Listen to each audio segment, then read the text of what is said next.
disappointed in every one of you. I'm sorry, I don't mean to offend you. I'm disappointed in every one of you. I kiss you on the mouth. No, I'm not cool with that. Just, I'm sorry. One more time. I'm disappointed in every one of you. I mean, I'm dealing with degenerate animals. I'm disappointed in every one of you. Disappointed in every one of you. All right, come on. Honestly, I can't do it, man.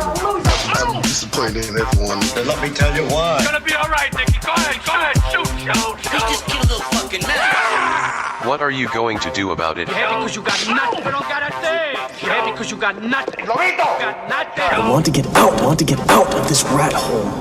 I want to get online. I need BDA boxing.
Welcome everybody to the Boxing Podcast, broadcasting to you live from the True North. It's a good friend, Mr. BDA, and I sure am glad that everybody could be on board for this one, fellas. In this episode, we've got a fantastic one for you, as we're going to be talking about all the fights that are going to be coming up this Saturday. There's a lot going on, and I do mean a lot. There's about 3 cards on Saturday, if you count the Masvidal one. And then on Sunday, we've got a world-class bout between Ioka and Martinez taking place in Japan. I don't know how I'm going to watch it. I don't know how anyone's going to watch it here on this side of the Atlantic, but nevertheless, we're going to try to focus on that as well. We're going to be opening up the phone lines near the end of the hour as well. So before we get down to the fun, let's get the business out of the way, fellas. You know the drill. If you want to contribute via the Super Chat feature, you're certainly welcome to do so. You're also welcome to give us a couple of shekels via Patreon. That way you can fund our independent style documentaries that we do. But the most important thing is you continue to like, subscribe, and spread that BDA gospel, all right, fellas? Spread it nice and wide. Don't forget you can also check us out on Spotify, iTunes, and Spreaker at your leisure, all right, fellas? And if you do go to Spotify, make sure to hit that 5-star rating, all right? It really helps us out. Really appreciate it. Let's give a big shout out to everybody in the chat. I'm talking about Evan Deere. We got Bray. We got Team Batman Boxing, Ralph Unreal, Asics, I believe I'm saying that correctly, Axis, Antonio Hernandez, Team Batman Boxing, Rafael Garza, shout out to Garza, one of the initiated, Soul Passive Live, Darkade Dog, another one of the initiated, La Losoto Gaming, shout out to him, shout out to Mark T, Ralph Unreal, Kane Mac, Guerrero de la Info, J.A., Josh San Miguel, another one of the initiated, Sergeant El Gordo, Never Sober's in there as well. Rapax Franken Company, 10-4. Technique in the house as well. How many more people to come, I'm sure, fellas. Thank you for joining us. Really appreciate it. All right, let's get down to it. Let me invite a couple of people over here. I got a lot to say about this fight. Which one am I talking about? Well, I got to break it down. We've got Shakur Stevenson this Saturday taking on Hartunian. Most of you remember Hartunian because he was talked about a lot in the build-up to the Tank Davis fight. He's the one that gave Tank Davis a very hard time indeed in their fight. And so now Shakur Stevenson looks to upend Tank Davis and maybe try to also redeem himself, actually. That's the other thing that's on the line here. He's got to redeem himself from that horrid, desultory performance against what was his De Los Santos, really. And by the way, De Los Santos hasn't fought since either, by the way. So it seems like his stock might have taken a bit of a shot as well. Hold on a sec, I'm still trying to invite people here. So we're going to be talking about that. Then in the undercard, it's mostly showcase fights for a lot of these prospects from Top Rank. And on the zone, we've got William Zepeda taking on Giovanni Cabrera. And Cabrera, for those of you that might not know, is the guy that went 12 rounds against Isaac Cruz on the Spence Crawford undercard. And I gotta tell you, that was a fight where I was expecting Isaac Cruz to knock him out because Cabrera's a guy, stands up, chin up in the air. And I was thinking, all right, that's exactly what Isaac Cruz wants. And lo and behold, he was connecting on Cabrera, but he couldn't put him out. So it's going to be interesting to see whether William Zepeda, another high-octane, high-action fighter like Isaac Cruz, can actually outperform Isaac Cruz. So we're seeing two fighters now here, the two main events. It's about two guys trying to upend the opposition and perform better. In other words, Cabrera has to perform better than Isaac Cruz did, and Shakur Stevens has to perform better than Tank Davis did against Hartunian. It's going to be very interesting. I see we got the Chief jumping in here. Chief, are you there? I heard you moving around earlier. Don't tell me now you don't got anything to say, man. Come on now. Come on. Huh? All right. I don't know what's going on with him. Oh, yeah, and by the way, Hey, fellas, sorry about that. My headphones were going in and out, and they wouldn't hook up to my phone. well, I'm not focused on the service. I'm focused on the result. The result is that when I ask you a question, I expect an answer, and I expect you to say sir as well at the end. Yes, sir. Yes, sir, Mr. BDA, sir. How can I help you, sir? No, but seriously, what are your thoughts on Shakur Stevenson? Because there's a lot on the line for him in terms of performance, in terms of maybe re-upping, putting on a good performance to get a contract with somebody else. I mean, there's a lot on the line. What are your thoughts on the fight? Well, first of all, I read somewhere today that I thought that said that this is his last fight under contract. Am I correct? I'm not sure. They're saying that it might be, but they're not clarifying as of yet. Well, let's take this for what it is right now. We don't have that answer, but we have a rumor that it is. Let's pretend that it is for a second. Mm-hmm. Okay, so this is a job interview. This is a job interview. What are you going to do to make me want to either re-sign you or for me to come up and want to try and offer you a contract to tempt you away from going back with Bob Arum? Mm-hmm. What this is coming down to. So, your last performance, only that friend of mine that I never mentioned his name, the Floyd Mayweather huge fan that thinks that, he hung the moon and pro PBC and Spence was going to embarrass Bud, that guy, said it was a immaculate, wonderful, outstanding performance because this isn't mixed martial arts or UFC. So it was the state-of-the-art boxing. He's the only person I've heard say that.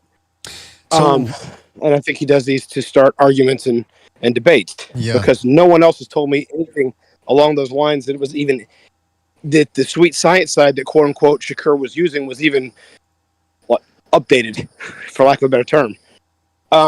So back to the point, this is definitely a job interview. This is what am I going to do to say, hey, we need to sign this guy and we need to make these fights with these other guys. This guy is the premier guy that needs to be fighting Tank Davis, Devin Haney, Teofimo, and what have you.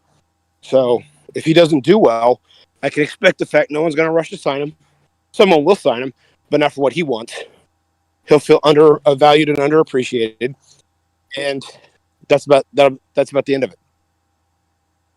You're absolutely right. It's a job interview, but it's also, on top of that, it's a redemption arc, the potential start for a redemption arc, because in the eyes of a lot of boxing fans, like that friend of yours, first of all, you know this, Chief. You're quite easy to get. You're very willing to get into a debate, and yes, sometimes when people disagree with you, you get very fiery about it, very passionate. So yeah, I don't know. I get the feeling I don't know who this guy is. I don't know how your interactions have gone with the guy, but it seems to me like he's baiting you. Because even the boxing hipsters, I agree. Even the boxing hipsters on Twitter, the guys that don't call clinching, they call it tying up. And the guys that think that it's okay to clinch, and the guys that love the ass style, the American slick style, which is a bastardization of actual boxing, when it's just running and being negative and trying to stall the action as much as possible. Even the people that sort of accept that criticize Shakur Stevenson for that performance against De Los Santos. So absolutely, again, it's he has to redeem himself in the face of the boxing fans. And let me tell you, I got a lot to say about this fight, and I do believe that there's a chance, a good chance, for Shakur Stevenson to get redemption this Saturday, or at least the first step to get to that. I see we got Jimmy jumping in here. Jimmy! What are your thoughts on this Saturday's fight? We're starting to talk about Shakur Stevenson versus Hartunian. What are your thoughts on this fight? Well, I think you're 100% correct. This is probably the most consequential fight of this kid's career. I mean, how much? I mean, I'm sure he's not acting like that. Definitely not outwardly acting like that, but it's crucial. He's only fighting on Top Rank because nobody else would even come close to offering him anything. Like, I don't think what you can clearly say, but tell by his social media posts, whether he knows that and really believes it is another thing altogether. He has a chance if he was to put on another performance, even remotely as horrific as the last one. It's over for him. Who's gonna? I mean, who's gonna pay him? I mean, it's just, again. Remember, he was asking me that $5 million. I mean, or $15 million for 3 fights, was it? And that wasn't enough. You know, he was expecting more. It's just the self-worth. The delusion of self-worth of these guys is incredible. What they think they're really worth. So yeah, no, it's so literally the most important fight of his career this weekend. I mean, but other than that, I really haven't thought that much about the fight that much. It's just hard to get up for him after that last performance. But we'll see. Really, Larry Holmes said it about 15 years ago. He said the problem with today's American heavyweights is that they're spoiled. And a lot of what Shakur Stevenson has said in the build-up to this fight is that he's spoiled. He doesn't want people criticizing him for his horrible performance against the Los Santos. He wants to get paid beaucoup money. And then on top of that, he says not only does he deliver a horrendous performance, but he says, hey, I don't care about the fans disliking it. I'm going to do what I'm going to do. And then he gets angry when the money is not there, when the market dictates that very few people actually want to see him fight. More people want to see Tank Davis fight.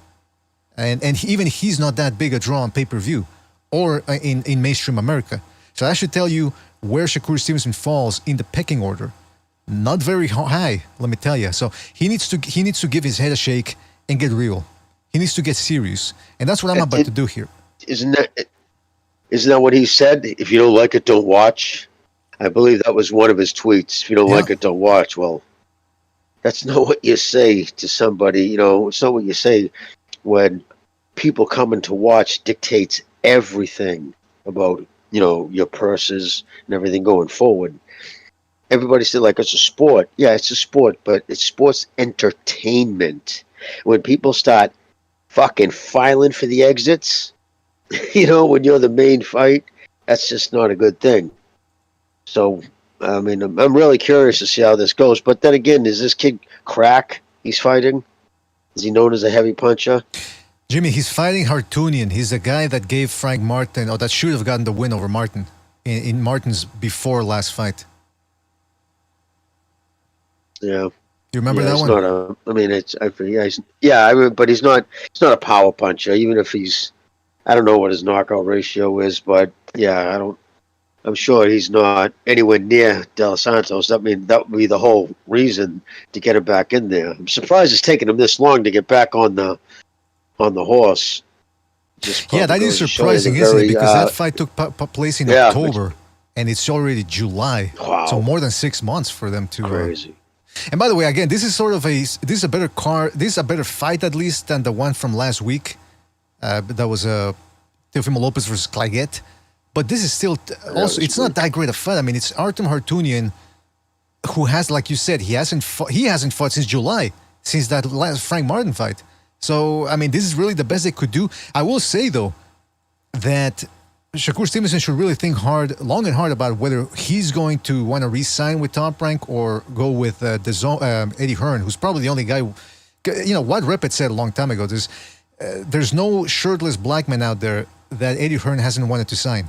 Like, as soon as he catches a glimpse of a shirtless black guy in the gym, he's like, "Ooh, I want to sign him." So he indicated a couple of weeks ago that he might be interested in Shakur Stevenson, and he criticized Top Rank for not knowing what to do with him, which I mean, what ideas? I'd be curious to see what Eddie Hearn has up his sleeve to promote Stevenson that Top Rank doesn't. I mean, we're talking about Top Rank, the organization that built up Floyd Mayweather as a mainstream star, Oscar De La Hoya is a mainstream star, Miguel Cotto as a solid B-side, Manny Pacquiao, who already was a star in the Philippines, but wasn't a global star until Top Rank took him under his wing. So what is the genius Eddie Hearn going to do with Shakur Stevenson to promote him better? Because that's what he says. He says Top Rank doesn't know how to promote him. Said the same thing about Haney, and then Haney just turned around and said, "What the fuck?" When they didn't put a bid in on the or if they did, it was so low it didn't even register. Right. For the you know what I mean? That his last fight he just turned down. So the report was that Hearn didn't even bid. The lone bidder was Top Rank. Wow. So that tells you something right there. And Bob, when he knows he's the only one out there, puts in low bids because he's not going to overbid a situation where he's the only contestant. So obviously, nobody really was in a hurry to sign Haney to anything. And it doesn't sound at the moment like anyone's really in a rush to sign Shakur. Now, Hearn may sign him and may be interested in signing him, but doesn't Hearn also have Matias? Yeah, he has. Yes, he does. Yeah. Okay, so he can easily put a fight in there, put it on undercard to a fight with on the Turks Network, and get some extra financial sponsoring to throw that in there for Matias to come back with. And then on top of that, if Shakur loses, he's just capitalized on the next money he can make with Matias. If Shakur wins, well, look, he's in his third or fourth weight class now. So obviously, I can see him doing something with him really quickly because it'll be all in-house money. Right. But that's the thing, though. It depends on the money that he wants. Speaking of Shakur Stevenson, let me just say real quick, shout out to Rafael Garza for his contribution with the super chat. He says, chief equals jefe in Mexican. Well, I mean, jefe in Spanish, any type of Spanish, whether it's Mexican Spanish, Salvadoran Spanish. But yeah, you're right, jefe. We should start calling him in Spanish El Jefe instead of just chief. That's a good one. Shout out to Rafael Garza, man. What's that? I barely speak English. Translation? Well, no, yeah, chief means jefe. Jefe means chief. Oh, okay. Or boss, too. Anyway, but listen, shout out to Rafael Garza for his contribution. Byron Nivola said in the chat thank that... you, sir, for that compliment. Absolutely. Shout out to Rafael for that. Byron Nivola just posted something in the chat. He says it's going to be very hard to turn Shakur Stevenson into a mainstream attraction. I want to touch on that real briefly because I want to talk about the redemption arc for Shakur Stevenson in this fight on Saturday. Number one, the first thing that comes to mind for me about this bout is that Shakur Stevenson can stop Hartunian. Hartunian, when he fought Martin a year ago, I thought he beat Martin. That being said, it wasn't a one-sided type of affair. Hartunian hit the deck in the 12th round and he was badly hurt in the 6th. The problem there wasn't necessarily Hartunian, it was Martin. If Martin would have pressed his advantage and he played to his strength, which was his underrated punching power, I think he could have taken Hartunian out of there. Instead, after he hurt him in the 6th, he reverted back to a long-range combat, a long-range fight, and that allowed Hartunian to get back on track, recuperate, and continue sniping from afar. Shakur Stevenson, I believe, is just as fast as Martin. Now, I don't know if he hits as hard as Martin, but he's certainly more composed and more seasoned a fighter than Martin at these stages in their careers. Also, one of the benefits Shakur Stevenson has in this fight is that he's built like a junior middleweight. This is another quintessential fighter that benefits from the 24-hour weigh-ins. This guy is big, and so it's the punch that you don't see coming is the one that hurts you. And Hartunian looks fragile to me. Now, in the past, I overrated Haney's power just a tiny little bit, and hopefully I'm not doing the same here with Shakur Stevenson. We shall see. Now, I'm not the only one thinking along these lines of Shakur Stevenson really looking to attack and stop Hartunian because he himself, Stevenson that is, said that he is going to pressure. In fact, he said that he expects Hartunian to put his running shoes on and start running around the ring. Because make no mistake about it, Shakur Stevenson is highly aware that he needs to perform well in this fight. He needs to erase the bad taste that he left in people's mouths last October. He knows it. Now the question is, I'm pretty sure he can stop Hartunian, but that's up to him. He's gonna have to take some risk. He's gonna have to get hit. But like Jimmy said, Hartunian, not that big a puncher. What makes Hartunian dangerous, though, is that if you look at that Martin fight, he's a well-schooled fighter. Hartunian is. He can string together combos. Most guys, when they fight a southpaw, they're looking for the right hand. Hartunian would throw the right hand and immediately follow it up with a good left hook, a short left hook. And so that's something that Martin wasn't expecting. Nice, short, straight punches. And so, Shakur Stevenson is going to have to watch out for that. Also, the other thing that Hartunian has in his arsenal is a good uppercut to the body. He feints as if he's about to throw a right hand, and then he switches it up and throws it to the body in an uppercut fashion. And that makes guys start dropping their hands, and then that's when he sets them up for overhand shots upstairs, followed by left hooks. But again, I think Shakur Stevenson, by virtue of his reflexes and his defense, I think if he makes Hartunian fight his fight and have to adjust to his rhythm, I think he can tire him out and stop him. But again, depends on Shakur Stevenson. It's going to be up to him. That's what I'm trying to get at here. You know what's weird, Mr. BDA? Just to go back to about like how lucky these guys are. One of the benefits of the sport, just being a fraction of what it used to be in this country, is almost everybody can get a decent promoter. I mean, if you're halfway decent, you can get on Top Rank. I mean, I can't stress how crazy it. Listen, you never would have heard guys who were like Shakur Stevens' space, like or level of fame, or Teofimo Lopez saying what he said the other day. Well, I'm Augusta's star. And Bob was mad that I didn't knock him out. Or just like kind of badmouth the Bob or badmouth, because you were so fortunate to have like a Dan Duva, Bob Arum, or one of these guys promoting him. Most 90% of the boxing world had, just mom and pop promotional companies, promoting them.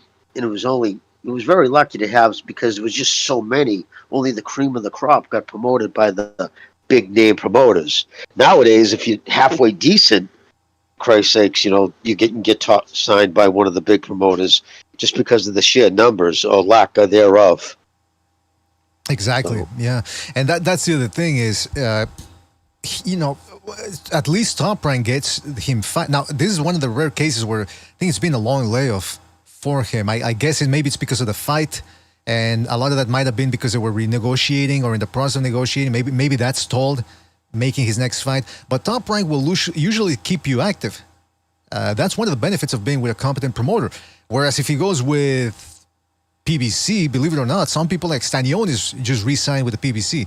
So if you like inactivity, go with the PBC. But if you want competent people that know what they're doing because they've been in it for over 40 years, you got to go with Top Rank, or at least, maybe Golden Boy or Eddie Hearn. But again, the problem with Shakur Stevenson is, like I said, most people don't like him already. The Afro-Anglo community is deeply embedded in the Tank Davis camp. They're in the Tank Davis business. They like that guy, even though they don't buy his pay-per-views. But at least vocally, on Twitter and in other parts, they support him. They are not behind Shakur Stevenson. But like I said, Shakur Stevenson has this fight is a layup for him, just like Teofimo Lopez and Claggett was. That was a layup for Teofimo Lopez. This is a layup for Shakur Stevenson. He can get the win. He can get the stoppage. But is he going to do that? Now, I've been hearing a lot of people on Twitter, some of his supporters, because he still has some supporters left, are saying that, well, listen, the Nakatila fight and the Los Santos fights, yeah, they were boring, but look at the Valdez fight. That's the real Shakur Stevenson. And I'm thinking, well, wait a minute. I said it before the fight itself, back in 2022. That Valdez win is overrated. Not only because Navarrete already did it better last year than Shakur Stevenson did, but because Valdez, just because he had an O, Some people were trying to, especially ESPN, they were trying to make him out to be this Canelo-like fighter. Look, Valdez had already shown his limitations way before the Shakur Stevenson fight. He showed it against Marriaga, where he went to war with him. When he went to war with Genesis Cervania. When he went to war with Quigg, even though Quigg blew the weight and he was essentially a junior welterweight in there, or welterweight actually. But again, Valdez showed his limitations.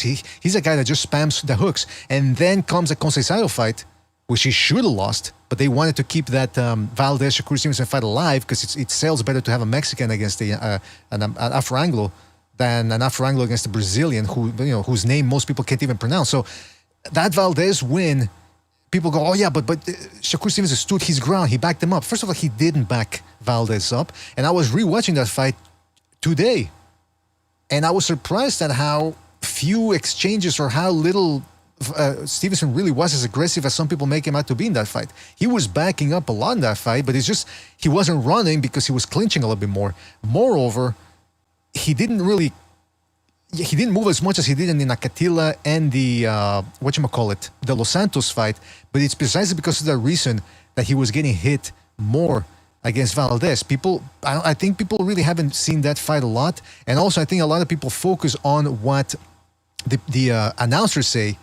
And the announcers were really ignoring a lot of the good stuff that Valdez was doing in that fight. Shakur Stevenson is not a James Toney, Floyd Mayweather type fighter where he can actually stay on the ropes and make you miss, make you pay. Or even Bernard Hopkins used to be able to do that. Watch his first fight against Antoine Eccles. Shakur Stevenson is not that type of guy. He's a guy that, he's got an unorthodox style. He leans back, and if that doesn't work, he'll continue jumping up and down until he hits the ropes. And once he hits the ropes, usually he will clinch you, which isn't pristine defense. That's not actual boxing. That's panic clinching. And I want to show you here, guys. I'm sharing the screen with you on the Discord, so if you want to check that out too. But this is, and I can't show too many Top Rank clips because they like to check people on that. But look at that. The commentators, every time Valdez would hit him with these right hands that you're seeing here, they just ignored his work. Again, see what happens? Stevenson stopped moving. He wasn't moving as much as he did in the Nakatila fight and at the Los Santos, and he was getting hit. He doesn't have head movement. He admitted that himself after the Nakatila fight. His defense is his feet. You're right. Or at least his perceived defense is his feet. Exactly. And when we talked about the fight, the build-up just afterwards, the reason why he's getting hit with those right hands is because Valdez sacrificed his entire left side, sold out to the right. Straight right works, but he used it more as a range finding and a jab because he couldn't see any opening for the left. He couldn't see any hooks, and he couldn't see how to use the jab. He just looked at him, and from the mirror image, he couldn't find an opening, so he just sold out with his right. Now, it was effective at times, but he didn't build anything off of it. So he sold out, sacrificing the entire left side, didn't win the foot battle, which I've talked about for years on the show when it comes to mirror image. And so since he couldn't win the foot battle and he couldn't see any openings with the left, he sold out with the right. Did manage to hit, and you just brought up something else that just struck my memory. So Devin Haney, supposedly really good boxer with a good defense. Tank Davis, supposedly same thing. And Shakur Stevens, same thing. All of them get hit rather easily unless they're using their feet. Tank's the one that can actually move his head a little bit more. He is more elusive at times. But for the most part, none of them have Pernod Whitaker style head movement for being these slick fighters. None of them do. Tank Davis has better head movement than Shakur Stevenson. But it's just Shakur Stevenson, first of all, you would never teach a guy how to fight like Shakur Stevenson. That's something that he developed on his own. Because I don't know how you guys were taught, but I was taught never to put my weight on the back foot and leaning slightly back. Because you got nowhere to go after that. He does it because he's got incredible reflexes and agility. What I mean by agility is dexterity. You know, the ability to lean back and then boom, lean right back up into the middle axis real quick. He has that ability. Most guys, I don't know about you guys, I wouldn't teach him to do that. But he gets away with it. But because he's also taller than. I'm sorry, I wasn't trying to. I thought you had a break. He's usually taller than the opponent too, so when he leans back, he's already out of range. That's the key right there. That's the key right there is size. That was the key with Valdez. That was the key with all those. That's why when I said when he was at 130, I said he's one of them fighters who has taken advantage of the next day weigh-ins. If this was the same day weigh-ins, he'd be fighting at welterweight or at least 140 minimum, and he would not be the same fighter because he's always taken advantage of his length. And that slight lean back is actually a very good defense if you have even the slightest size on your opponent. Mm-hmm. It's harder to hit a guy because it makes you extend yourself, and it makes you open for counters when you make that extension. That's why I was saying, believe it or not, even maybe you guys don't remember, but even before Haney Garcia, I was saying that if Ryan Garcia fought Shakur Stevenson, he could give him a hell of a fight because Shakur Stevenson wouldn't have the length advantage anymore. He'd be fighting a guy who's just as fast as he does, but who also hits harder than he does. And we know how, what's his name? Stevenson reacts to punching power. So, again, Shakur Stevenson, like I said, he's very good. And I think because of the size advantage, he can stop Hartunian if he goes for it. But the big problem is his mentality. First of all, his skills, Chief, I always repeat what Chief said a long time ago. The way he put it, he said that the mark of a great fighter is whether he has certain attributes and whether he can put them together when it counts. Shakur Stevenson has incredible hand speed, dexterity, reflexes. He can crack a little. He's got very fast hands. Does he put it all together at the same time? No. He's all the way on defense and he'll catch you with one shot, or he's on the defensive and panic clinching. I mean, listen, after that De Los Santos fight, it was no exaggeration. It was one of the worst performances we've ever seen. And that dude that's Chief you're talking to that supposedly tells you that it was a masterclass, I'm going to just show you here my little compilation that I did. I mean, look at this. He's jumping up in the air. Look at this. Well, there's his clinching. They're jumping up in the air, jumping up, running away. Look at that. He's floating. People are falling asleep in the crowd. He's floating in the air like a magician. Look at that. He's David Copperfield in there. And then he clinches. Again, that's not defense. That's him backing up in a straight line or circling the ring, which is, what are you supposed to do? Cut the ring, of people say. It's actually avoiding. It's actually avoiding combat. That's so exactly you can call it it is. defense if you want to, but he is intentionally. Okay, so I'll put it this way. Teddy Atlas once told Tim Bradley when he was fighting, I think, Israel Chavez or somebody like that, if you want to throw the left hook, I don't mind. Just don't throw it right in front of him. Tim Bradley cocked his head to the side because he didn't get it. And Atlas stepped over to the side and positioned himself outside of Bradley and went, did his little bang, bang with the hook. So he used an angle, or he told him to use an angle to get an advantage to where he still couldn't get hit. That's real defense. As is what Pernell Whitaker would do, and sometimes what Hector Camacho would do, the way they could get in and out before you could actually get them. But what he's doing in these clips here, that's not what this is. This is intentionally avoiding combat. He's not countering. He's not getting angles.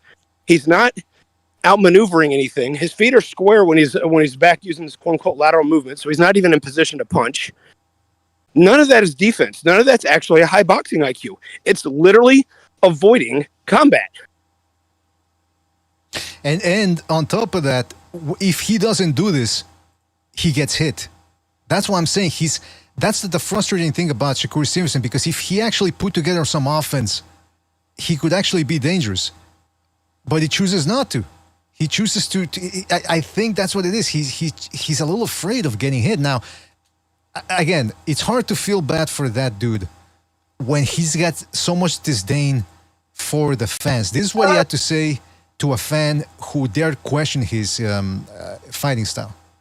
If you fight Tank Davis, I'm dangerous. how you fought Edwin De Los Santos, you're not getting them rounds, homeboy. Hey, I don't care. You're not getting it. If that same fight happened, you're not getting on the scorecards like that, homeboy. You're not, bro. I don't know who, I don't know who made you like the god, or like to tell me what's gonna happen or what. Like, I'm gonna fight how I fight regardless.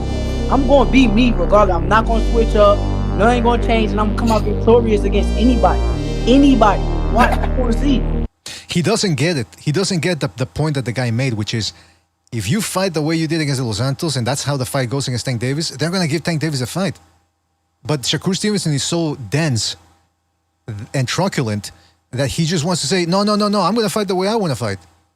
No, you don't get it. He's telling you that if you fight that way, you're not getting the decision. Not that you're not good enough or that you actually would win the decision, but that the judges will not give it to you. And let me tell you something. I got my finger on the pulse of the boxing world. I'm like Kamala Harris. I'm out here in these boxing streets. Yeah, girl, I'm out here in these streets. That's right. I'm out here in these streets. You know. Oh, you know. And I always... And so I got more... This is from... Don Chingazos gave me this clip here. This is, again, Tank Davis... Shakur Stevenson, excuse me, doubling down on his performance from the De Los Santos fight. Hold on a second. Can you guys see it? No, you can't. All right, here we go. I got a bad situation going. I think like a lot of people, they just threw me out the loop. They said, "Oh, he's not that guy no more."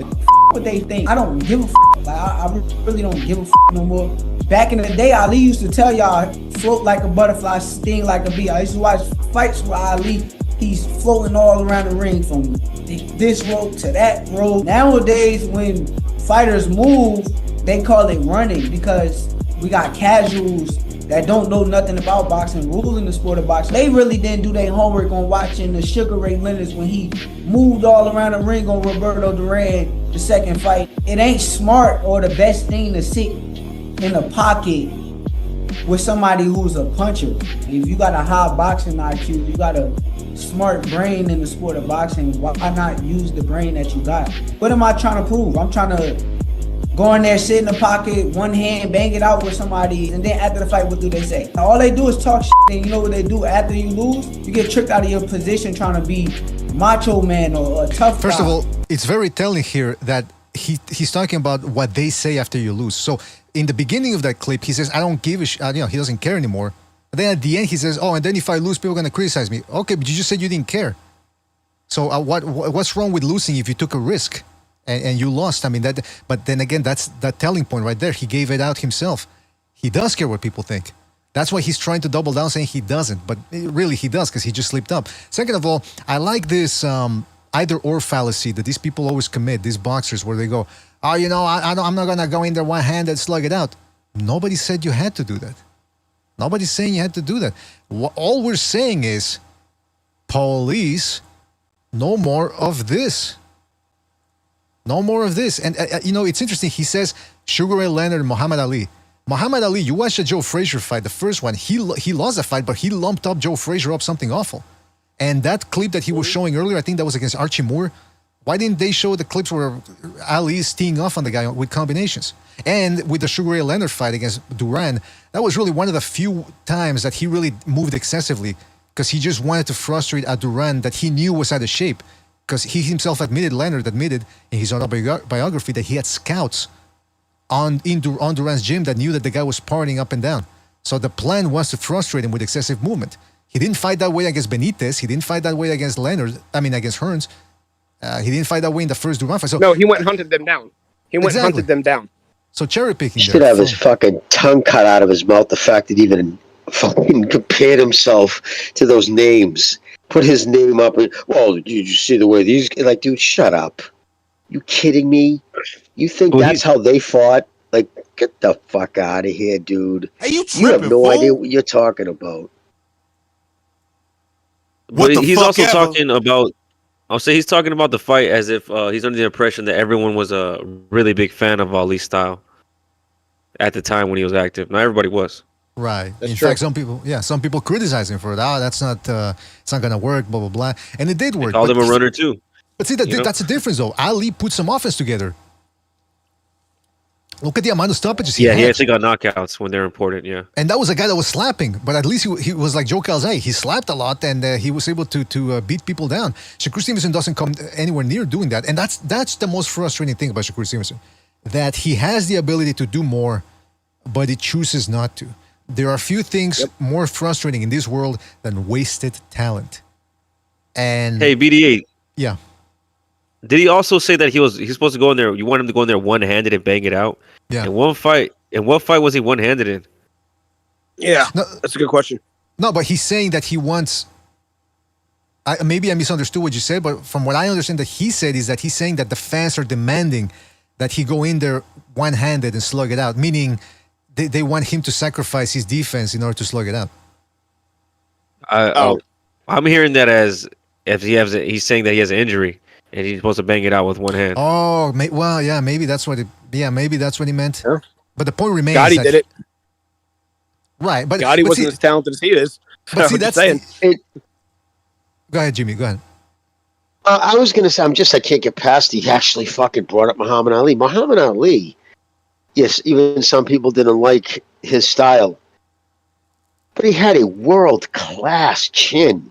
That dude, fucking George Foreman, one of the heaviest punches in heavyweight history, in fucking Zaire in that 100-degree weather, was teeing off on him on the ropes. He rope-a-doped one of the heaviest punches ever. His jaw was shattered against against Joe Frazier, another insane heavy puncher.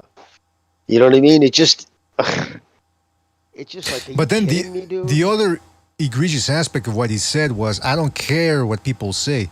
But look, Shakur Stevenson, from a business standpoint, you can't say that you're disinterested in what fans want and then complain about the money that Top Rank is offering you. It's about whether people want to see you fight. So yes, you can fight the way you want. That's, it's your right. But it's also the consumer's right not to want to spend their hard-earned money, especially in this economy, to stay up until midnight to watch you run around the ring and not give it your all. I mean, it's not that complicated. But again, it's the hubris from these fans. It's the entitlement. Not from the fans. It's the entitlement from this new generation of boxers, where he thinks that because he's so good and so talented, he deserves to be paid $5 million. That's not how it works. You get paid based on what you bring to the table in terms of a business transaction. Can you attract fans? Can you attract advertisers for the network? If you can't, $3 million still. That's the worst thing about it. Is $3 million is actually pretty good money. But he chooses to double down and say, no, I want more. I want more. Oh, $2.5 million more than he's worth. Exactly. Now, here's the other thing that it was like Jabal Bowman was in the crowd that night, his last fight. The way people were heading for the exit, you think somebody pulled a fucking fire alarm. Exactly, man. And that's the other thing about this Shakur Stevenson defense. I don't know how his style is gonna age. Or I don't know how it's going to look with age, rather, because, like I said, it's wholly dependent on his reflexes. It's very unorthodox what he's doing, and it's not even all that great defense once you really analyze it. Here's some of what he did against Valdez. And again, you're seeing him he doesn't pivot like, for example, Terence Crawford. If you watch Crawford versus Avenisian or against Sean Porter, two guys that really pressured him, they're coming in and he'll wallop them with a wide hook and then pivot at the same time. Or he'll get close, smother them, and then pivot away. That's actual defense. What this guy does is he just backs up in a straight line, and if that doesn't work, he keeps backing up until he hits the ropes, and the guy's momentum works against him, and he's able to smother them. Case in point, check this out. He gets hit with a right there from Valdez. Valdez keeps coming. He hits the ropes, and what does he do? Clinches. And then he actually looks insulted. It's like, whoa, you hit me there with 3 shots to the body, man. You're not supposed to do that. Another instance of that, right here. See, back straight up into the ropes and then clinches. No, he doesn't stay there to try to see some opportunities for a counter. He doesn't try to change levels and then turn his opponent. No, let me just panic clinch. That's what Thunderdome always calls it, panic clinching. And here's another egregious aspect of that clinching. Look at that. Let me just slow it down for you here. He's not even cornered. He can actually pivot away, but he's panicking. He gets hit to the body, and look at him. Hand behind the back or around Valdez's neck and just tries to wrestle with him. That might have, when he got hurt, he did say that Valdez hurt him to the body in that fight. Yeah, I remember he said that, but it wasn't that. He might have been hurt in that one as well. He's not going to tell you that he got hurt multiple times. And then, on top of that, People always keep harping on the De Los Santos fight, but they forget that it wasn't the first instance of Shakur Stevenson actually fighting that way.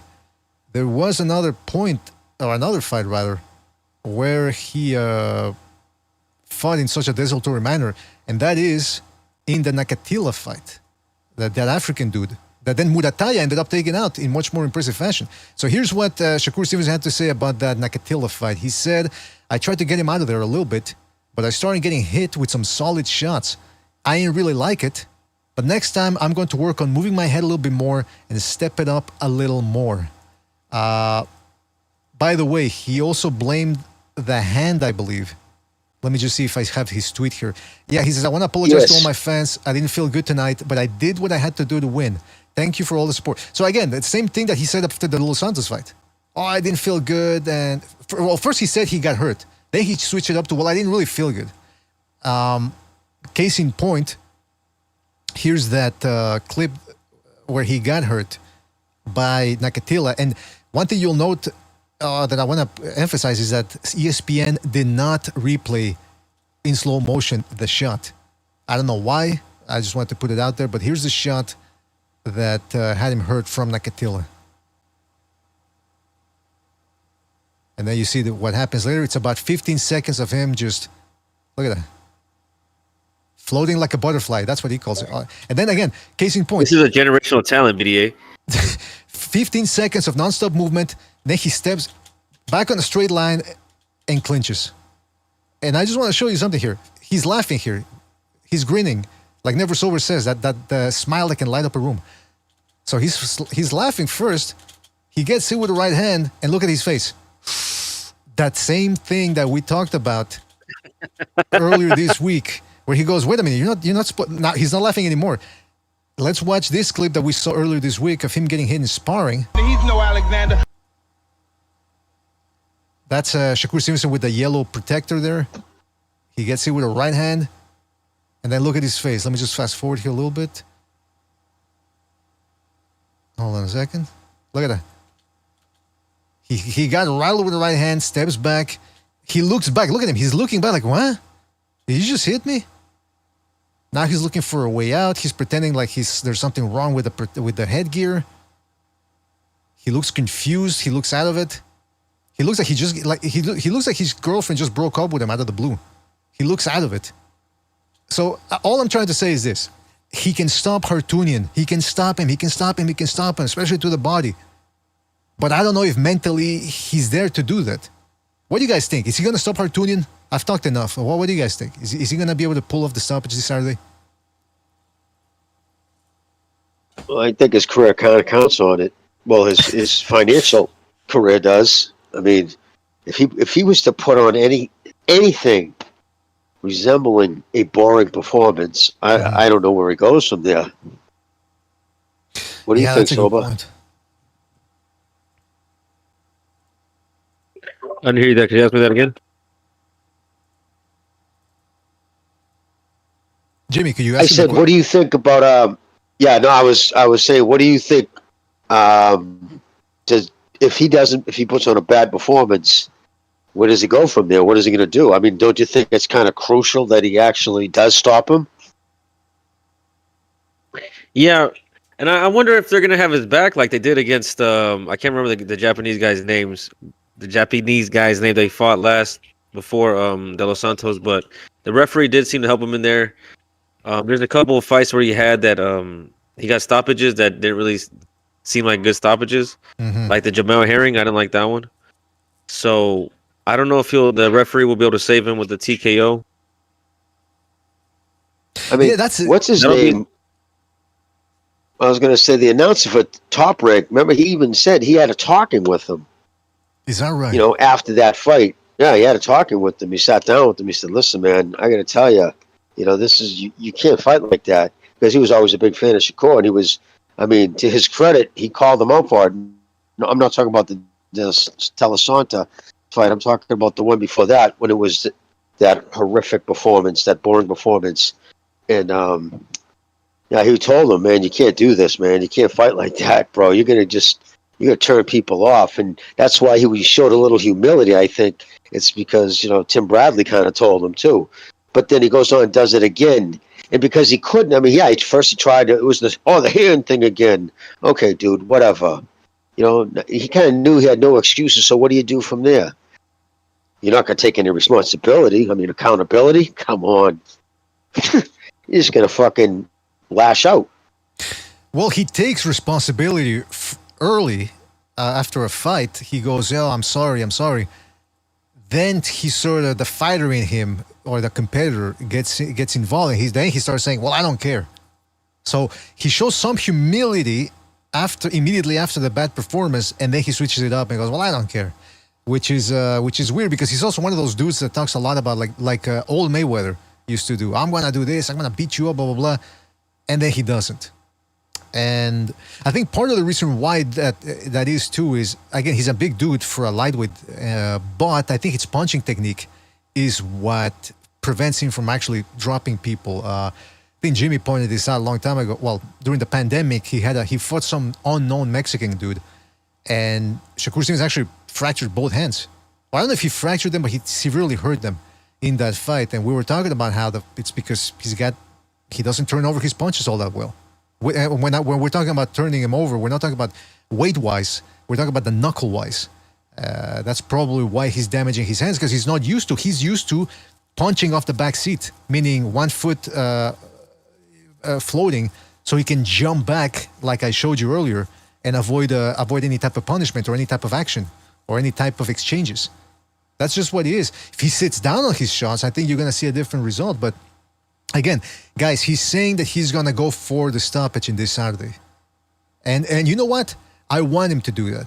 I want him to go for the stoppage, and I want him to get the stoppage because you got to remember, Hartunian is the guy that Frank Martin, at least on paper, beat before getting that Tank Davis fight.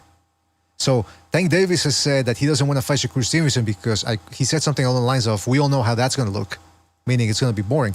But if Stevenson beats Hartunian, Stevenson makes a case for himself saying, hey, I just beat the same guy that Martin did to get a shot at you, and I just beat him much better than Martin did. So how do you think it goes now, motherfucker? See, you know what I mean? That's why this fight is also, that's what's on the line for Stevenson. It's not just the job interview, like Chief said, or redemption with the fans. It's actually getting some sort of social credit or boxing credit on his account so that he can talk shit to Tank Davis, which is what these guys like him, this generation of fighters, take very seriously. Right now, there's not much he can say to Tank Davis, to upend him. But if he beats Hartunian and beats him bad and stops him, ooh-wee, all of a sudden, now he's got something cooking. Now he's cooking with the stove on. Well, he's got to turn that stove on. And so far, he hasn't done that.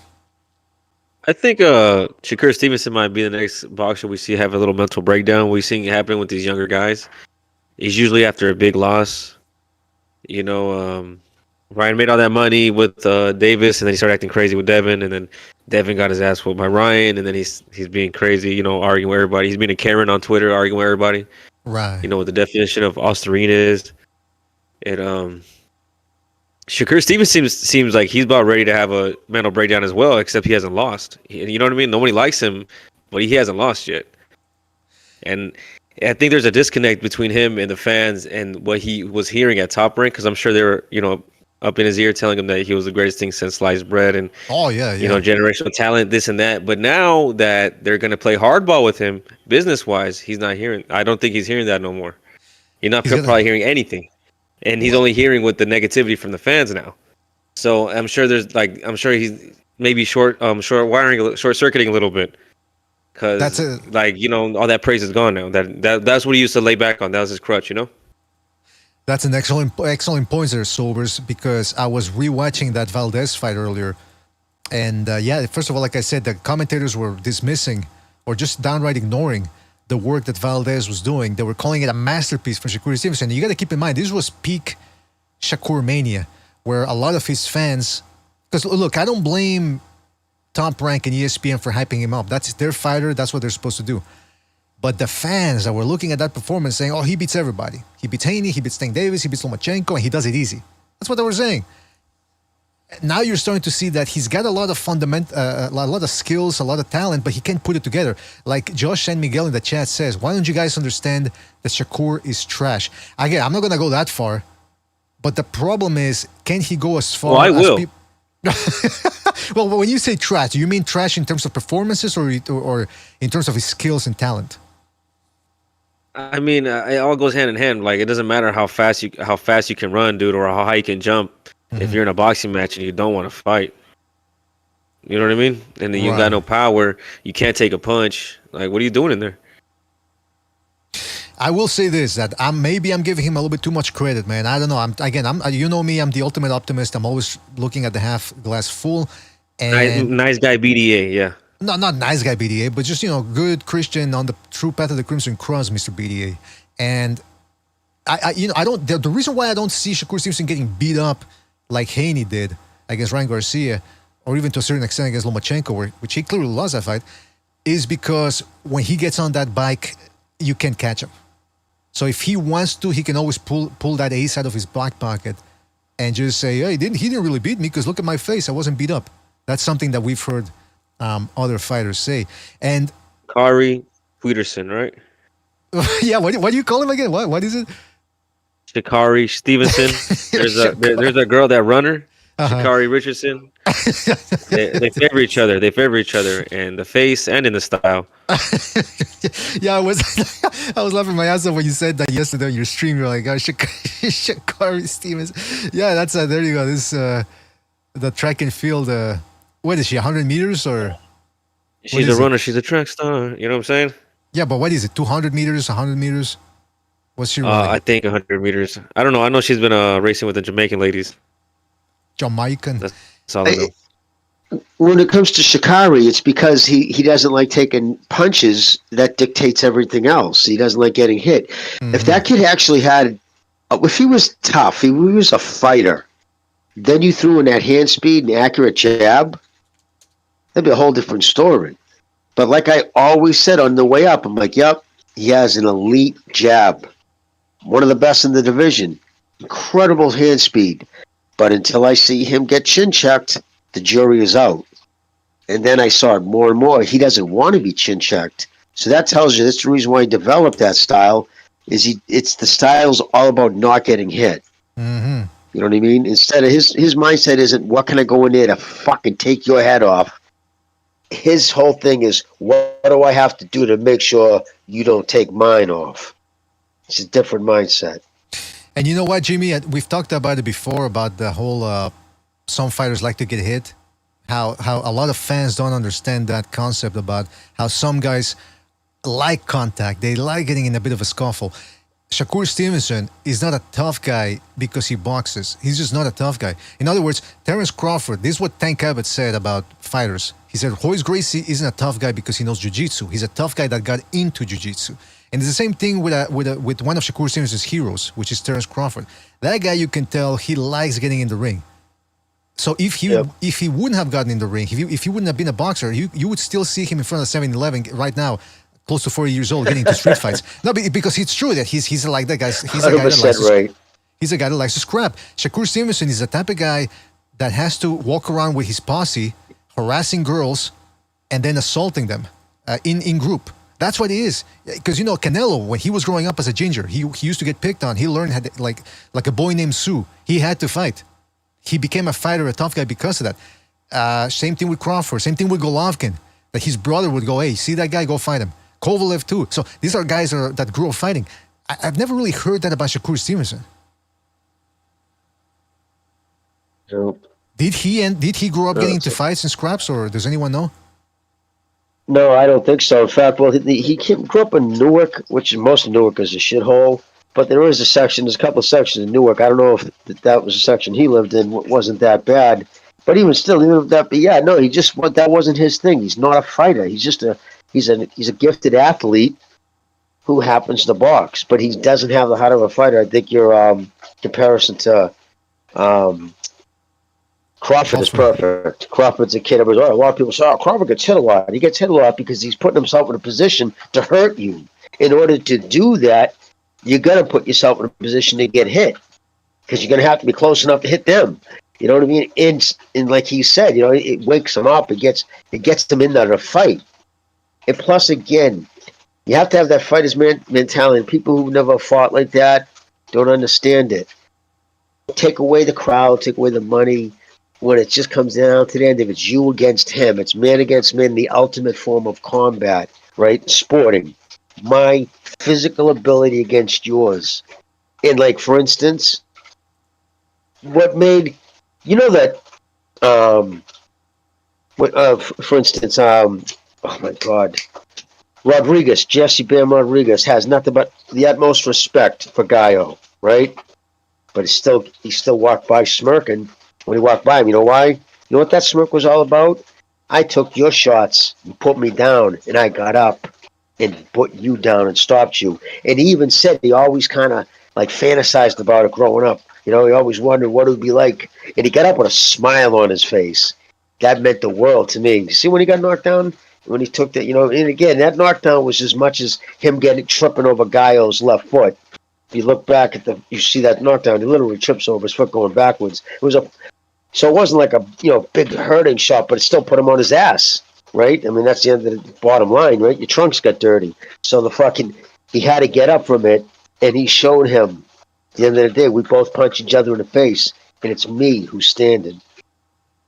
So it's a psychological thing. That's how you truly know. It wasn't, a bad judge's decision. You're running out of the ring with the belt on your arm that you just fucking robbed. You know what I mean? It's without question. We both punch each other in the face, and I'm the one standing here.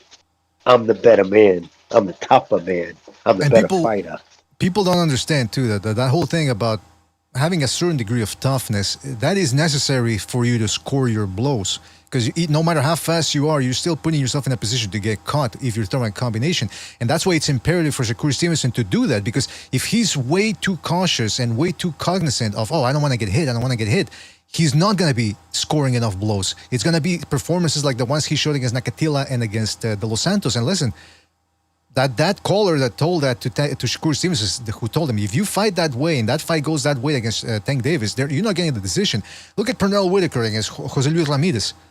Pernell Whitaker wasn't no runner. He did move a lot, but it was usually calculated movement. And they still took the fight away from him. And it's happened to a lot of other people. It's just the difference is right now, for some reason, they're really trying to give the benefit of the doubt more to certain American fighters. But the tide might be shifting. We're starting to see a little bit of that with in Saudi Arabia. They're not babying people and they're not giving Americans the benefit of the doubt. And I think that's terrifying some of these American fighters. Hence why Tank Davis is so reticent to go over there. Because he's thinking, well, are these guys going to give me the same benefits that I've been getting over here? Where my benefit? Right now, he's saying, where my benefits? And they give him his benefits. But he goes over there, he might not get the same advantages that he gets this side of the Atlantic. So the same, that's why for Shakur Stevenson, it's not just about that it's boring for the fans, but that it's on him. The way he fights right now, he's not scoring enough. They're going to take the fight away from him. Especially if he doesn't have the cloud over him, somebody backing him, like a Top Rank or a Don King or something, you know what I mean? That they're liable to take the fight away from him. By the way, the phone lines are open, fellas. Phone lines are open, everybody out there, in case you want to call in. The number's right there in the left and middle portion of your screen. I will be putting the number up in the big screen every once in a while. Call in. Give us your thoughts on the fights.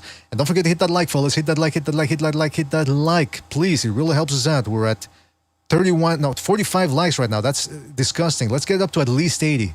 All right, fellas? So 35 people hit that like. All right? 35 starts with 3.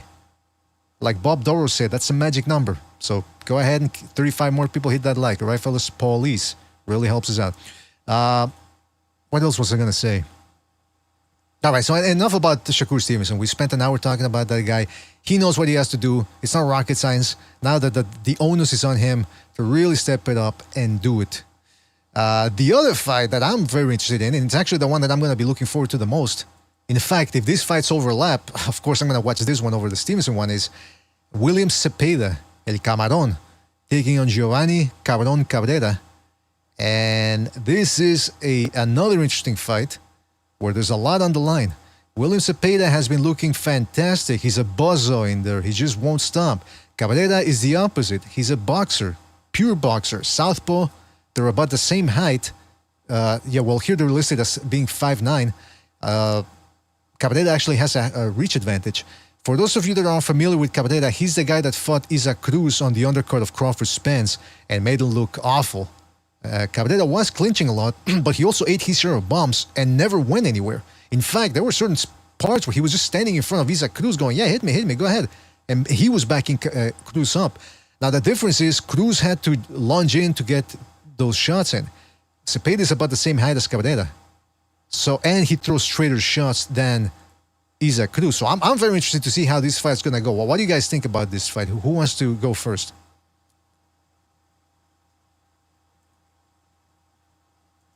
All right, I guess I'll go. Cobra. Yeah. So, one of you guys go because I can't Okay, well, talk where I'm at right now. I mean, if nobody goes, I'll go. That's simple as that. Listen, I'm very interested in Zepeda. He reminds me a lot of Antonio Margarito, just nonstop punching. He doesn't throw everything hard. Some of them are throwaway shots, and the body shots. I mean, this dude. Some people. We did last year. We were doing the scorecards or the report cards for boxing, and we were trying to determine who's the best jabber in the sport, who's the best body puncher, and so on and so forth. I don't know if Zepeda's got the best technique for going to the body, but if being the best body puncher was dependent just on how many shots you throw downstairs, he would be it. Because there's times where he'll just throw 6 punches to the body straight up, and he'll drop his opponents, and you're thinking, holy smokes, this guy is going to take another power puncher to stop him. Sort of like Brian Norman versus Santillán, where Santillán is a strong guy who likes to come forward, but then he just ended up running into a guy who had more stamina, more durability, and slightly quicker hands. That's the type of guy that's going to stop William Zepeda convincingly. Other than that, bring a jackhammer, bring a sledgehammer, bring a baseball bat, because this dude is there for all 12 rounds. I see we got Gonzalo jumping in here. Gonzalo, you there? Yes, but my mic is probably low. I don't have. I can hear you. I can hear you fine. I can hear you fine, man. I can hear you fine, man. What's up? So, what do you think about Zepeda versus Cabrera? Are you looking forward to it, and what are you expecting from it? Hear you loud and clear too, Gonzalo. Thank you. I'm looking forward to it. Yes, Zepeda is probably the guy. Regardless of weight class, is probably, and that's kind of strange. He's probably the guy that throws the most punches out of any division. I'm not sure about the little guys, but yes, he throws like over 1,000 punches. He has insane cardio in comparison to somebody like an all-time legend like Salvador Sanchez, who lives a stone's throw away from him in El Estado de Mexico, and that region is placed in the high altitude, and that's probably one of the reasons why he's got that insane cardio. And you can tell by his complexion, whereas others like Canelo Alvarez, who's light complected and has stamina problems, he tends to get like red in the body, like a tomato, because of the building of the lactic acid in the system, where he looks red and flustered. Well, this guy's light complected, and you can tell that the oxygen is coursing through his veins, and he remains. He doesn't flare up like a chameleon, in other words, so he's got the stamina. One concern that I have, because I have a friend in Mexico, in Tijuana, who's named Angel El Bofo Viedas, and in one of the fights that El Camarón had about 3 years ago, and the undercard of Jaime Munguia in La Plaza de Toros de Tijuana, and the bull ring. Remember, he fought there about 3 years ago. I forget the opponent's name that he fought Munguia, but Camarón Zepeda was on the undercard. So he fought this guy that I was mentioning, El Bofo Viedas, and he got dropped. And that guy that I'm telling you, he's a featherweight, man. He's a little guy. I'm telling you, the guy that he got dropped by is probably like 5'4" at the most, and weighs about 130 pounds. So we know. I mean, now he's a larger guy. Well, he's always been 5'9" or 5'10", Zepeda, but he's kind of like grown into his man strength. So he's gonna carry that in the ring. I don't know what's the reason he got dropped, but like you're mentioning, BDA, a power puncher can get him, because I know offense can be defense. Obviously, it can, and that's probably the way you should approach it. If you throw punches, it's gonna keep your opponent from throwing back. But if you're not necessarily throwing the hardest of punches, like Antonio Margarito that you mentioned, a guy's gonna line you up and is gonna counter you. He's going to counter you, and it's just going to look for you to be busy, and he's going to set a trap for you. So that's my only concern. I want to see how where his chin is really at, because I haven't really got a chance to see his chin get tested. That's all. Yeah, that's the thing, though. He hasn't really fought a major puncher. One of his best opponents, Jojo Diaz, is not a puncher. So I want to see him against a guy that can crack. And Cabrera is not that guy. But I'm going to get into his style later on. But one of the guys whose opinion I respect a lot here in these YouTube boxing streets, Because like I said, I'm like Kamala Harris. I'm up in here in these YouTube Yeah, streets. girl, I'm out here in these streets. That's right. You know. One of the guys that I respect a lot in the YouTube box community is Del Boy, Blue Collar Sports TV. And he was saying he thinks Zepeda is the best lightweight in the world right now. And I said, dog, if he's saying that, then maybe there's something to it. I have a couple of reservations. You know me, I'm very hesitant and reticent to say this is the next this. Because like Gonzalo said, I want to see how he does against a puncher. Now, when he was about to fight Maxi Hughes in his last fight, you remember Maxi Hughes outboxed Kambosos, but got robbed in one of the worst decisions from 2023. And so I was very curious. I was like, how's Zepeda going to handle this guy who can counter and move?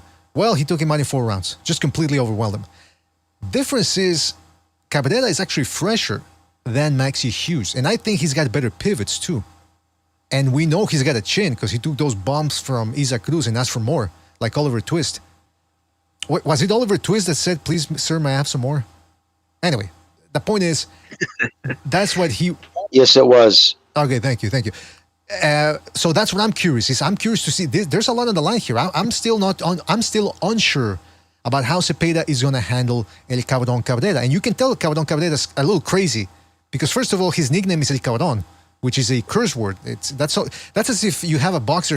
That's like, having Shakur Stevenson called, Shakur the cunt Stevenson or something like that. It's like you would go, what? That's in bad taste. That doesn't make sense. That's what's going on here with Cabrera. So evidently he's going to be a little bit insane to have that type of nickname in there. And so I'm very curious about that. I'm also curious to see Zepeda in there with a puncher. But I'm telling you, if he overwhelms and stops Cabrera, I'm going to be very impressed with him. Well, what do you guys think about that? What Del Boy said, that he thinks Zepeda is the best lightweight right now. Well, I think that's the stretch right now to say he's the best. I think it's like, it's a compliment, especially with respect to who he is. But like Gonzalo said, I think we just still have to see him. You have to see him in all phases. Right. Like that's what, remember Virgil Ortiz? We were waiting for him to graduate, get past that big shot. Can he take the shot? Can his chin handle anything near the power that himself he throws? And we saw that against Igas Klimas when he took that big fucking shot and that rung him. And he stayed on his feet and he came back and fought. Like, okay, well, that answers that question because that kid can fucking bang. And Ortiz took it. So once that question was answered, that to me elevated Ortiz into the next stratosphere. Unfortunately, the health issues have kiboshed that, but I think once he answers that, once we see if he can take a big shot, then I think the sky's the limit for that kid. Excellent point. Yeah, again, just like Shakur Stevenson versus Hartunian, there's a lot on the line here in terms of career opportunities. As always, it's performance dependent. I want to get back to Camarón Zepeda, but first we gotta go to the phone lines. I see we're up to 61 likes. We need to get it up to 80, fellas. 19 more people. We're just going to hang up, right? If not 80, let's just hang up. Yeah, we'll just call it a day, man. You can't get it to 80. There you go. I mean, otherwise, what are we doing? But listen, I'm going to say something that might not be popular, but let's be honest. It's always more. It's been this way for a long time, but Mexican and Mexican-American fighters have to do that much more than American fighters to get the same shine. It is what it is. Absolutely. You're absolutely right there. It didn't always used to be that way, though. For a little while, it was... Anyway, I want to get back to that later, but let me just get to the phone lines here because somebody's been waiting for a while. And like I said, don't forget to hit the like. The phone lines are open. Let's go to the phone lines. Let's go to 336. 336, you're on the air. 336, what's on your mind? 336, you're on the air. Yo, can you hear me or what? I can hear you, Dora. Go ahead. All right. See, as Zepeda is going to run through this guy in about 6-7 rounds. It's kind of like these are showcase fights for the most part. The Oshaki Foster versus Conceição fight will be pretty interesting. But the fight I'm looking forward to the most is, obviously Ioka and Martinez. Right. The money line's about a pick 'em fight right now, and Martinez is looking to make his third title defense. Dethroning Jerwin Ancajas and then beating him in the rematch, a long-time reigning IBF super flyweight title holder. He's 35, so he's a dinosaur. So if he wins, he should definitely be on the pound-for-pound list. He's already a 3-weight world champ, right? I think one of the titles he had in one of the weight classes was a regular belt. and he'd be unified in his second weight class, being unified at strawweight. So, you got to take Stank Davis, Spence, a lot of these blacks off that list and put him somewhere on there. And personally, Bam looked great, exactly what I thought he was going to do. He's basically going to run over fucking Estrada, coming off an 18-month layoff and being a dinosaur, geriatric at the weight class. It was no fucking surprise. If Ioka is able to beat Martinez in a fight that's going to be very hard for him, in a fight he can very well lose, I'd rather just see him retire. I don't want to see him sell his name, his record, his resume, his Hall of Fame resume to a guy who's just going to run him over. I mean, Ioka has no chance against Bam Rodriguez at 35 years old. That's like a 38 or 39-year-old lightweight. And I'm not interested in seeing that. Bam is definitely on my pound-for-pound list. I don't know if I have him quite at number 5. I think I have more at number 6 or 7. But, personally, I kind of just want to see him against Junto Nakatani next. These are 2 pound-for-pound fighters, 2 great young fighters with a lot of pro experience, especially Junto Nakatani. The dude's had almost 30 fights, and he's only 26 years old. And he's fought at the higher end of the domestic level in Japan for a very long time. He beat a couple former future champions in Yabuki and Seigo Yuriakui, and not to mention a lot of other fighters he beat across 3 weight classes. So that's a pound-for-pound matchup in a fight I want to see. If Ioka wins, let's just have him retire somewhere on the pound-for-pound list because he's earned it. And that's it. Yeah, I'm not really too interested in seeing Bam slay geriatrics. Hey, but hold on. Yeah, Zepeda, I want to see him fight Shakur next. Before you go, two things. One, I agree with you, but I just saw Ring Magazine put Bam Rodriguez up number 5 pound for pound. I'm thinking, I mean, like you said, beating up Estrada, who'd been out for 18 months. I mean, it was a good win, but they're overhyping him. They're overhyping that win a little bit. I was on the Bam Rodriguez train immediately after he beat. And you gotta. Was that? Yep. Go ahead. Keep going. Keep going. I got on the Bam train as soon as he beat Sorong Visay. So I'm just looking at it from a guy that's high on Bam Rodriguez, but I'm just saying, I think that Estrada win is being overhyped. And the other thing I wanted to ask you, though, is do you know or do you have any idea where we're going to be able to watch Ioka versus Martinez? We're going to torrent it. So those that know, we're going to have to torrent it, I think. No, wait. Listen, we got to get together. I don't know who's available. It's going to be on Sunday morning. I don't know who's going to be available, but we got to get together and pre-plan this already, way beforehand, and try to find some way of streaming it. Yeah, it's the best fight of the weekend. It might be the best fight this month, actually, to tell you the truth. It might be the best fight this month. Oh, there's someone out there who could do this. And yeah, I mean, are you interested? I was going to say, are you, Bucha, or excuse me, BDA, are you interested in Ioka if he wins, or do you want to see him maybe fight someone young like Kosei Tanaka, even though Ioka did knock him out in his prime 4 years ago? Would you rather see Bam fight Tanaka next, or potentially a geriatric Ioka? Well, it depends on how a geriatric depends on how Ioka performs, right? But I'm with you, man. I'd rather see a young guy take on Bam because Bam at this point, look, he looked good against Sonny Edwards, who was a young guy himself. But when he fought, when Bam fought Christian Gonzalez and Israel, what was his name? Yeah, you're right. It's Israel something. He fought Chocolatito too. Yeah, he didn't look that good. Gonzalez as well, I believe. Back down in weight. Yeah, it was like Gonzalez. That's right. Yeah, it was two Gonzalez. He didn't look all that great in there. In fact, that was the fight where some people started to doubt him, saying, "Oh, it's he only beats up on old guys." He didn't look, and those guys, what they have against Bam Rodriguez, they had length and height against him. And what does Junto Nakatani have over everybody? They had reach. Bam's got pretty long arms. Oh yeah, you're right. I don't know about reach. You're right. Yeah, you're right. But what does Junto Nakatani have over Rodriguez? Height. Both. So yeah, it's height for sure. Reach maybe not so much. What did Bam just call him out too, or brought up his name? Yeah, I'm sorry, but I think Bam just brought up his name, mentioned the Japanese fighter. So the fact that I told Bob he wants to make that fight. So, and my thing is this: are they kind of overhyping Bam? Dora, I'd say probably a little bit, right? But you know what? It happens so infrequently for the Mexican American fighters. I'm not going to complain. No, you're right. I'm a big fan of Bam. Listen, I'm not going to sit there and shit on him. I'm just trying to tell you guys what I thought was going to happen and why. A lot of people were saying this was a 50-50 fight, and I was saying it wasn't. That was never going to happen. He was going to blow Estrada out. And you could argue Estrada lost all 3 fights to Chocolatito. You could actually make a strong argument for that. And this was a 35, 36-year-old Chocolatito that Estrada just barely won in a very controversial fight in the trilogy. So There you go. I'll just say that. But yeah, I'm excited to see what he does in his career. But the Ioka Martinez fight's the best fight on the schedule. These other fights, like Shakur Hartatunia, it should be nothing more than a showcase. Same thing with Zepeda. They're on a crash course or a collision course. Hopefully, fight each other late this year, and that's kind of it. So hopefully, Ioka wins, but we'll see. Well, shout out to you, Dora. Thank you for your call. BB8. All right, thank you for your call. Call back next time. Take it easy. Later, Dora.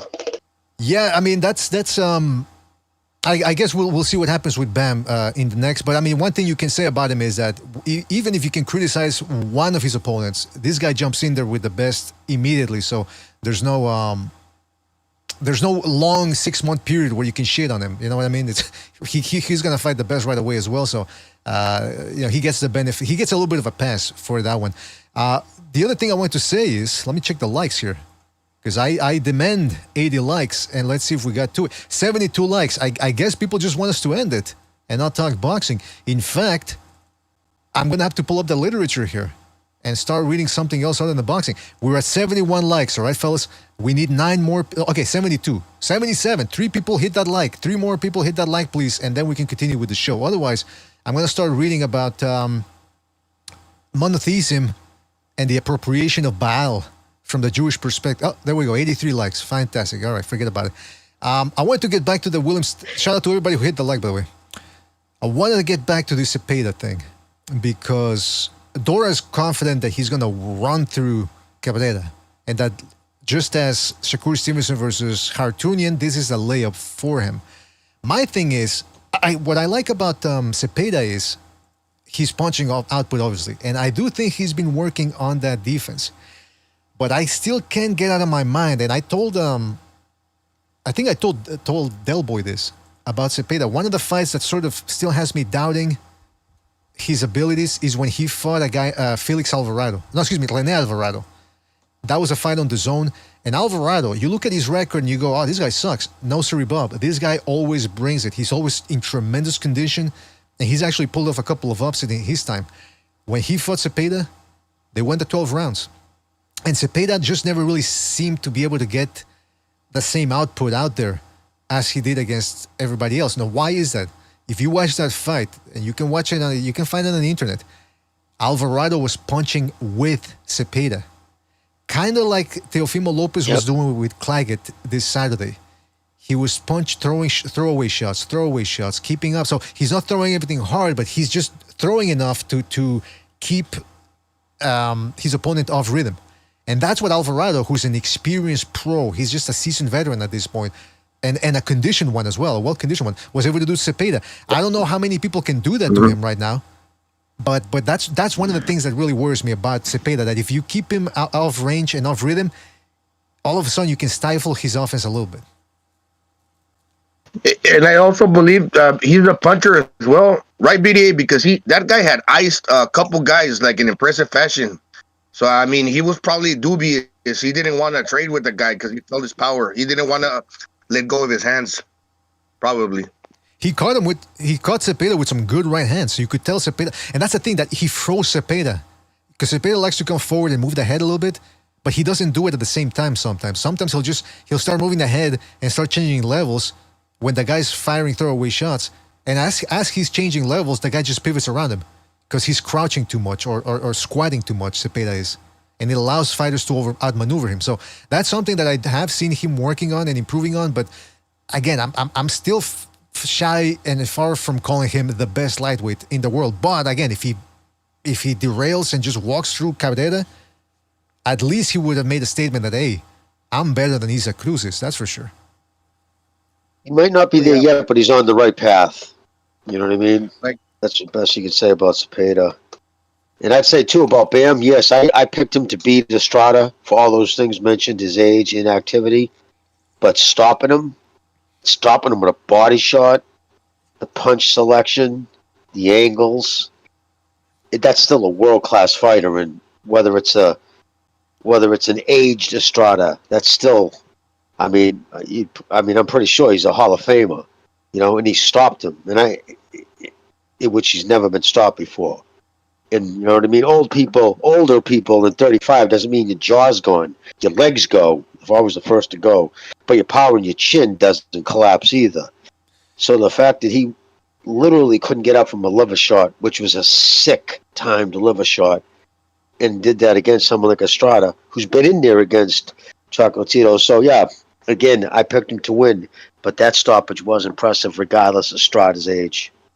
I can't help but wonder, though, because Estrada in his prime was a good combination puncher, had one of the best gas tanks I've ever seen, and Israel Gonzalez and Christian Gonzalez were able to go 12 rounds and gave Bam Rodriguez a very tough outing. They were never out the way Estrada was. So I can't help but wonder, again, that you're right, the chin doesn't go away, but the reflexes do. And he just looked rusty in there.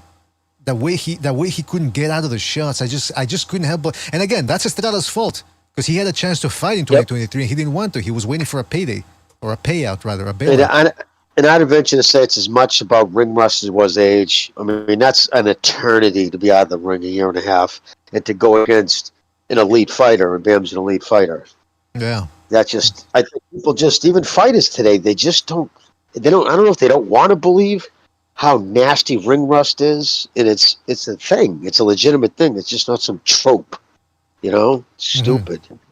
Well, in fact, that's why I think Go ahead, Gonzalo, go ahead. He was able to. Yeah, sorry, the damn delay. He was able to walk through past generation, and I know Estrada is part of that generation, but he moved up to Superfly. But he's still old. He's a veteran too, as well. But against the younger, bigger by one division super flyweights, he struggled. I'm talking about Ben Rodriguez. So I'm kind of agreeing with everything that's being said. But all in all, he is a complete package. He's got great recoil on his punches. When he throws one, that automatic is kind of like that, you know, that pendulum effect. He's got already like the recoil to throw the second punch and keep throwing without loading up. And he's got great legs and the changing of angles and all that. So, yeah, he's a good fighter. Absolutely. Absolutely. One of the best right now. Let's go to the phone lines here. Let's go to 510. 510, you're on the air. 510, what's on your mind? What's up, Jimmy? What's up, Chief? Shout out to Recognize. Shout out to. You don't have to say hi. You don't have to say hi to everybody. Just please, because we're limited time here. I wanted to call in about Zepeda real quick and Cabrera. I think that's fight of the night right there. It's going to be a good showdown. I enjoy Zepeda, obviously. All his performances are great. I'm looking. I also believe he's going to finish him in the sixth round, knockout or TKO. One of the two. I see him hitting him as they'll probably be in close range. I see him just cracking him and going outside. Cabrera might try to cut off an angle and he'll try to move, and Zepeda will catch him with the body. So I think either way, I like Zepeda. Hopefully he brings the fight. And then with Bam, obviously great performance by Bam. I think the only reason why they put him in the fifth spot for whatever reason, if anything, it's just marketing. I think they're just trying to push him as a great fighter. I mean, he is a great fighter. He does show all the exceptional abilities that everybody's mentioned. I still have him probably in my top seven. He's in the seventh spot. I bumped him up. But regardless, I think that's just all it is. So hopefully, I think I don't necessarily dislike the Ioka fight, but I think the next following fights, it should probably be Ioka, Tanaka, and then Nakatani. I think Nakatani is one of those dudes that is very well slept on. So I would want to see that showdown. I think that would be probably the best fight out of the three. And finally, I would also agree with the sentiment, Jimmy, about just in general how the sport has treated the Mexicans. That's the one thing that's always objectively bothered me, is how much more work most have to put in, especially when it comes to just the activity, the perceived entertainment expectations. I think that's kind of the most fucked up thing that is, even to this day, it's annoying. How the fuck are you a particular how are you a particular person or a thing in an industry that you run, but then you're still gonna have to do double the work, and it's just fucking ridiculous at this point, man. You know what I mean? In and outside the ring, I just don't understand that. It's complete bullshit. But yeah, that's it. That's my call. All right. All right, shout out to Booty Juice for calling in. Absolutely. And you know what? I don't know about the whole. I mean, in terms of having to work extra hard, I just don't. I just think they don't get the credit that the media gives to other fighters, and that's what I wanted to emphasize. There was a point in the mid 2000s where Top Rank was really trying to build off of that Hispanic base, because they were doing, with Morales, Top Rank was able to do good numbers on pay-per-view. And so they were trying to cultivate that. Then they also had the Marcus brothers, even though that sort of fizzled out because, they had their disagreements and all that. But they were really trying to, with De La Hoya, I think it's because with De La Hoya, Top Rank sort of, it lit a fuse in them during the night. They said, hey, there's a lot of demand for Hispanic fighters. But then somewhere along the line, especially as Todd DeBeuf or whatever, I don't know if he's Aram's stepson or son-in-law, whatever. As soon as he started getting more... Okay, thank you. As soon as he started getting more control, I don't know about you guys, I started seeing a shift. And some people have blamed that it's ESPN, other people say that it's Top Rank, whatever. But I don't know. But I saw them starting to get a little bit too obsessed with trying to find the next Floyd Mayweather. 100%. Agreed. Yep, I agree with you. Well, they call every other dude that has a little bit of footwork and some speed the next Floyd. So and remember, the Top Rank is an extremely woke company. From the guy who handles the press, the PR, who's on Twitter, from Bruce Trampler, I don't even think he's even there anymore. Bob is, he's a libtard going all the way back, and I believe the Buff is too. So whatever the, fucking going on there, they kind of follow suit. You know what I mean? Yeah. The orthodoxy. Yeah, but you know what? It's interesting with the Shakur Stevenson fight. It seems like they're realizing that, hey, man, we can't be...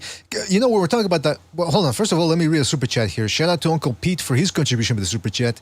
He says, what if Shakur was such a diva to negotiate with that Top Rank changed his fight night graphic to Shakur the contract cunt Stevenson? Well, first of all, they've done crazy things similar to that. Remember when they had Devin Haney with the CompuBox clinch count? And he lost his... Devin Haney was really incensed about that. Like, how come they have that for me, but they don't have for other... It's like, man, you're clinching a lot. What do you want them to do, man? You want them to ignore it? So maybe, hey, you never know, Pete. Well, maybe they... Well, and I would think Top Rank is aware, everybody in boxing is aware right now of, you got... I don't believe anything that comes out of Dan, the fat man. I think he's always shilled for access, but... you got Jedi, who has nothing to do with boxing, just an ex-producer, still has a bunch of connections. He's the one who said he's hearing somewhere between 150 and 250. He goes, that was my initial thing he heard about Tank's pay-per-view numbers. Now, Rick Glacier is straight up saying it didn't even do 150, not even close. So that should tell you right there, if Tank is the big man amongst Americans right now, right? The American, face of boxing. The only time he did any decent numbers in pay-per-views was when he fought two Spanish kids, Rolly and Garcia. And Garcia clearly was the factor there, because his past pay-per-view, I heard it was over, might not have been 500,000, but it was more than double what Tank Davis just did with Benavidez on the undercard. And it still did horrible fucking numbers. So either his fan base, which I think a lot of it is, I think he's got a lot of fucking ghetto pirates who just fucking, piracy, and just it is what it is. Well, first of all, Rick Glacier... They don't buy him, Rick Glacier is out there in those boxing streets. Yeah, girl, I'm out here in these streets. And so I think he would know... He would know the numbers. Here's the problem, though. Here's my thing. You got Fat Dan giving you one figure, and you got Rick Glacier and two other sources on Twitter giving you the number. Now, anybody can give out a number. I can give it a number, and I can say they did 25 pay-per-view buys. Here's the thing. If the PBC really wanted to just clear the air, just release the numbers yourselves officially. But they don't do that because they want to maintain this illusion that they're doing okay. Because they're still trying to grasp onto a network, somebody that's going to give them some money. Because right now you have to assume they're hemorrhaging money up the wazoo. because they don't have Showtime anymore funding their little operation. So they're looking well, at... the fact that Floyd's fighting on DAZN, Mr. BDA, think about that. Floyd's next pay-per-view, that's on DAZN. And so is it he has a fighter, one of the few guys he has signed. His next fight isn't on a PBC card. It's on DAZN. I mean, that's huge. Because remember, I'm PBC. PBC is me. That was Floyd. And right now, he's about to fight on DAZN for the second time. And even more importantly, his fighter is about to fight on DAZN. I think the fucking PBC right now is just dead man walking. Jimmy, where's Caleb Plant at? We haven't seen him since March 2023. Where's Keith Thurman? Was that? Stephen Fulton. Danny Garcia hasn't fought since 2022. Keith Thurman and Danny Garcia, they're dinosaurs at this point. They might as well just retire because the ring rust that they're going to have to shell out or scrape just to look good this year, it's forget about it. Caleb Plant hasn't just fought. Look at all of them, right? Name a champion whose career hasn't turned out like shit because they're with the PBC. Mm-hmm. Everyone. Where's all the PBC fans who call into the show and PBC this. Al Heyman and PBC single-handedly destroyed a whole generation of fighters, American fighters. Every single one of them. None of their careers ended up the way on the trajectory it looked like. I mean, just look at 2015, Keith Thurman, Danny Garcia, all these names. Now they're a joke. Stephen Fulton took a beating from Inoue, the kind of beating you gotta fucking come back and fight right away, or that one's gonna scar you for a long time. And it's now we're going into the year, right? This month it's a year in July.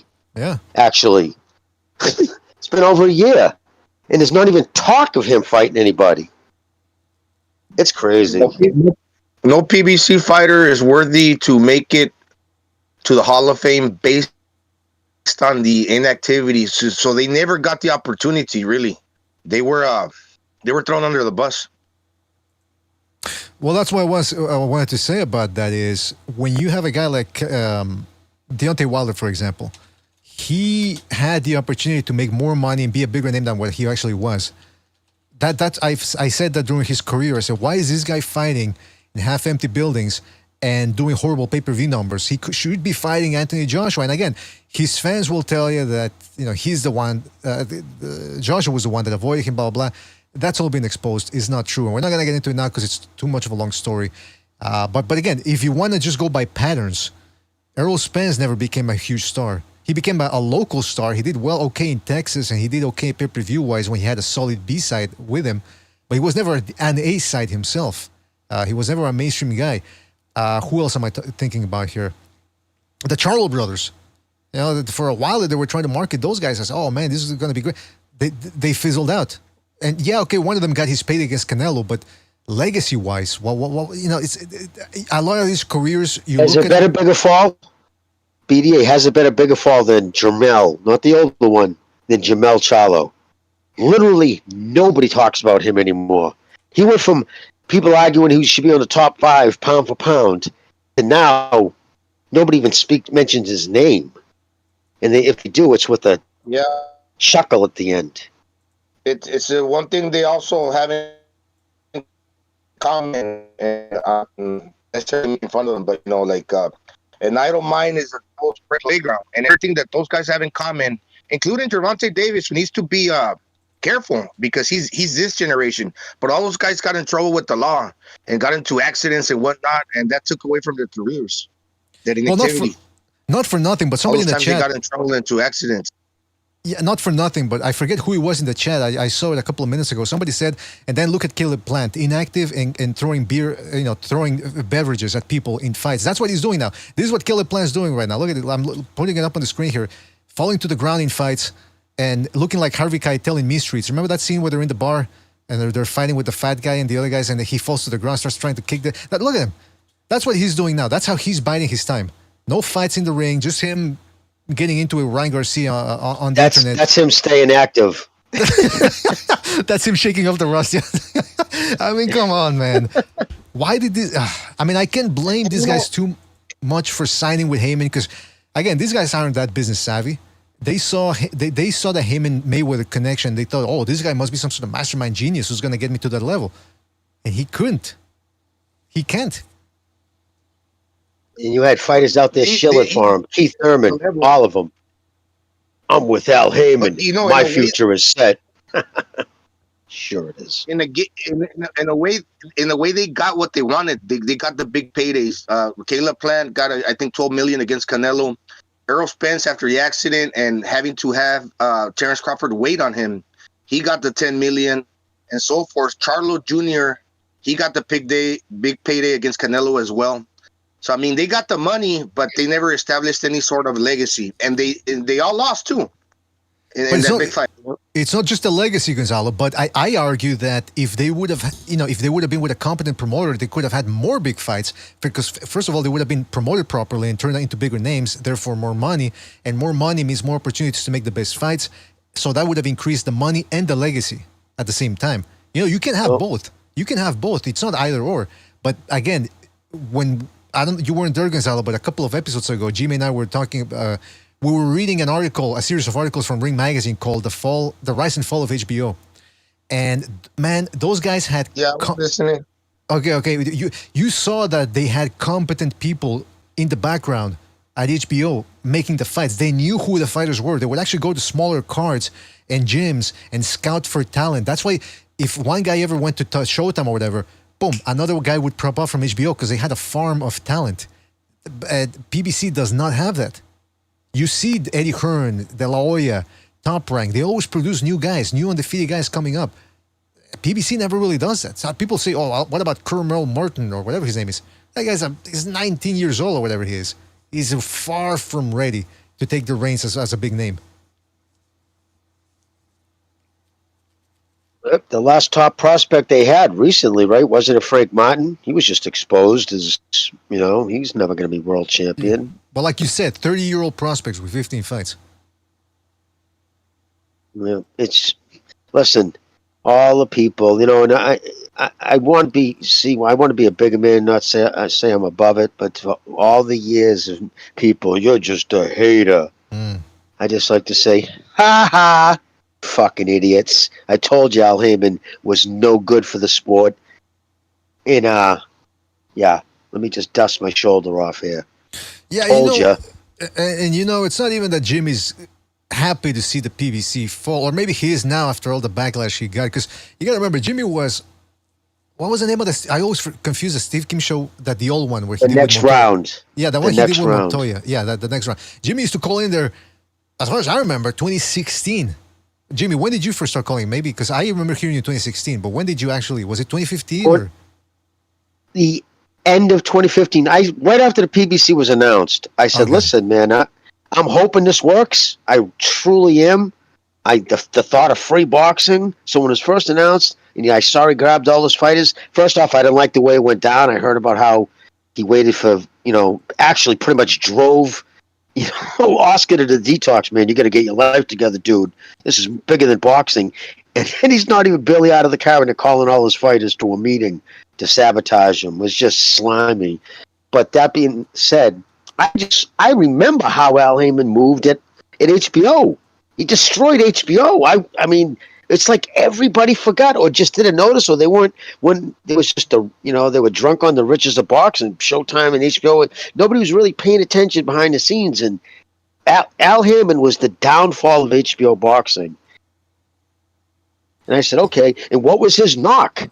Why couldn't nobody mention his name? What was Jim Lampley saying about him before the PBC was launched? He has a reputation of matching his guys super soft and for as much money as possible.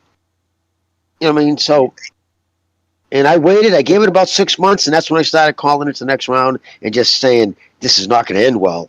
This is not going to end well. And I've been proven right.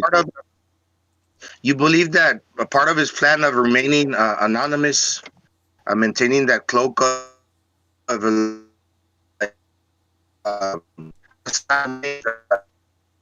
anonymity? Speak no evil, hear no. Yeah, speak no evil, hear no evil. The reason that he remained. He did that. He never showed his face because he knew what was going to happen at the end of the day. That if people started asking questions. Well, if I never showed my face, when the time comes for me to give the answers, I'm out of sight, out of mind, and therefore he can go away while stealing the bank in front of their very eyes. Yep.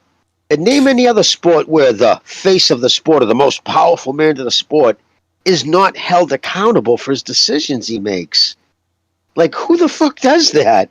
Even owners of NFL teams get their feet held to the fire. You know what I mean? Like, it's just crazy that this guy, I'll make decisions, all the decisions, and I'm not held accountable for anything because I refuse to speak to the media. That should have been the first warning. There was so many red flags. Then the cash deferments. He's not paying anybody. He's giving them all deferments, holding on to their money. Like, I will not be surprised. In fact, I'm kind of thinking this is how it's going to end. When this all goes to the wayside and he's finally out of boxing and all these NDAs, these guys don't have to worry about being sued, we're going to find out he stole a lot of money from a lot of fighters. There's going to be a lot of fighters that he had thinking they still have millions of dollars with Al Heyman, that Al's going to say, no, read your contract. In your contract, I had the ability to invest your money. And I made bad investments. He's going to treat them the same way he treated the fucking retirees at Waddle and Reed. Treated their money. Oops. Sorry. And to Gonzalo's point too about Heyman staying anonymous, he wanted to stay anonymous and still control everything from the background or from within the background, because Thomas Hauser said that the guy wanted to delegate. He refused to delegate. He wanted to call all the shots, but he wasn't a boxing guy. He was a music guy. Compare that to HBO, where Seth Abraham was the top honcho, but he deferred to Lou DiBella, because Lou DiBella was a guy who knew the fighters. He knew who was whom. He would go to the cards, smaller cards. He would go to the gyms. He would actually talk to the fighters to try to sign them onto HBO and say, hey, you should fight with us, blah, blah, blah. Heyman didn't do that. Heyman didn't delegate power to people that knew better than him. He thought that he knew better. Or maybe it's like what Jimmy's been saying for a while now, that maybe Heyman just hates boxing and he just wants to extract whatever money he can out of it and suck the marrow out of the bones of boxing and then just leave him hollow and go his way. Maybe that's all he cares about. He gets his percentage either way. By the way, we got a phone call here. Let's go to 214. 214, you're on the air. 214, what's on your mind? Hey, what's up, guys? I think this is going to be... Actually, there's a lot of fights happening this weekend. I believe Danny Jacobs is actually coming back to fight Shane Mosley Jr. Oh, yeah. I want to see if Shane Mosley Jr. can actually beat a guy who is so inactive but wants a very top middleweight. Who else? Fernando Martinez versus Ioka. I don't know. I'll be happy whoever wins. I think this is just a good fight. If Ioka loses, he could retire. If he wins, I think he's going to go for Bam, which I think is going to probably end that. But he's got some good defense. It's just that I think he's going to get overrun like he did the first time with Franco. Franco, he just couldn't keep Franco off of him, and he's so minimalistic. Kazuto. Some people really like it in Japan. A lot of people don't like it. That's why he's not a big star.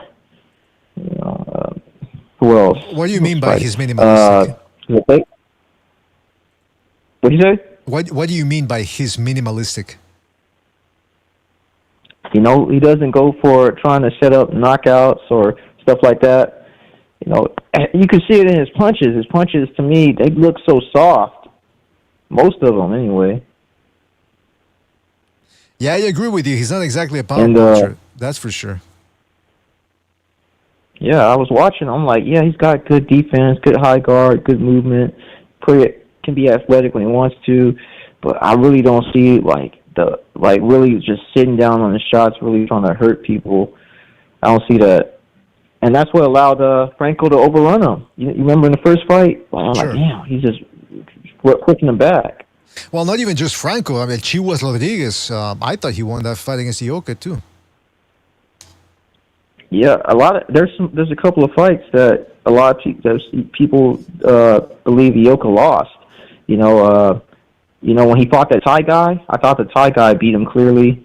I thought people said it was a split decision, but Donnie clearly landed the harder shots. That's one thing. I'm like, if he just threw the punches a little bit harder, maybe he could have won some of these fights more convincingly. So you're saying Martinez is going to beat him then? That's your pick? I think it's going to... Well, I don't like that Martinez been out for a year or two, but he's a lot fresher. He's 32. He doesn't have that much fights on him. So maybe he can pull it off, get the ring rust. Because, I don't know, maybe the ring rust won't be that bad. It will be because he's a physical guy. He's very physical. He's got a good gas tank. He doesn't have the best power, but does have pop. And he has the ability to throw a whole lot. So, I don't know, maybe Ioka might outsmart him or whatever. But there's going to be some scares in this fight for Ioka for sure, because he just doesn't hit hard enough. Well, I'll tell you what, man. I don't know if you're part of the Discord, but if you can join it and let us, if you can find a way to watch it, because I don't want to wake up at 5 a.m, then have to look for a stream and then I can't find it.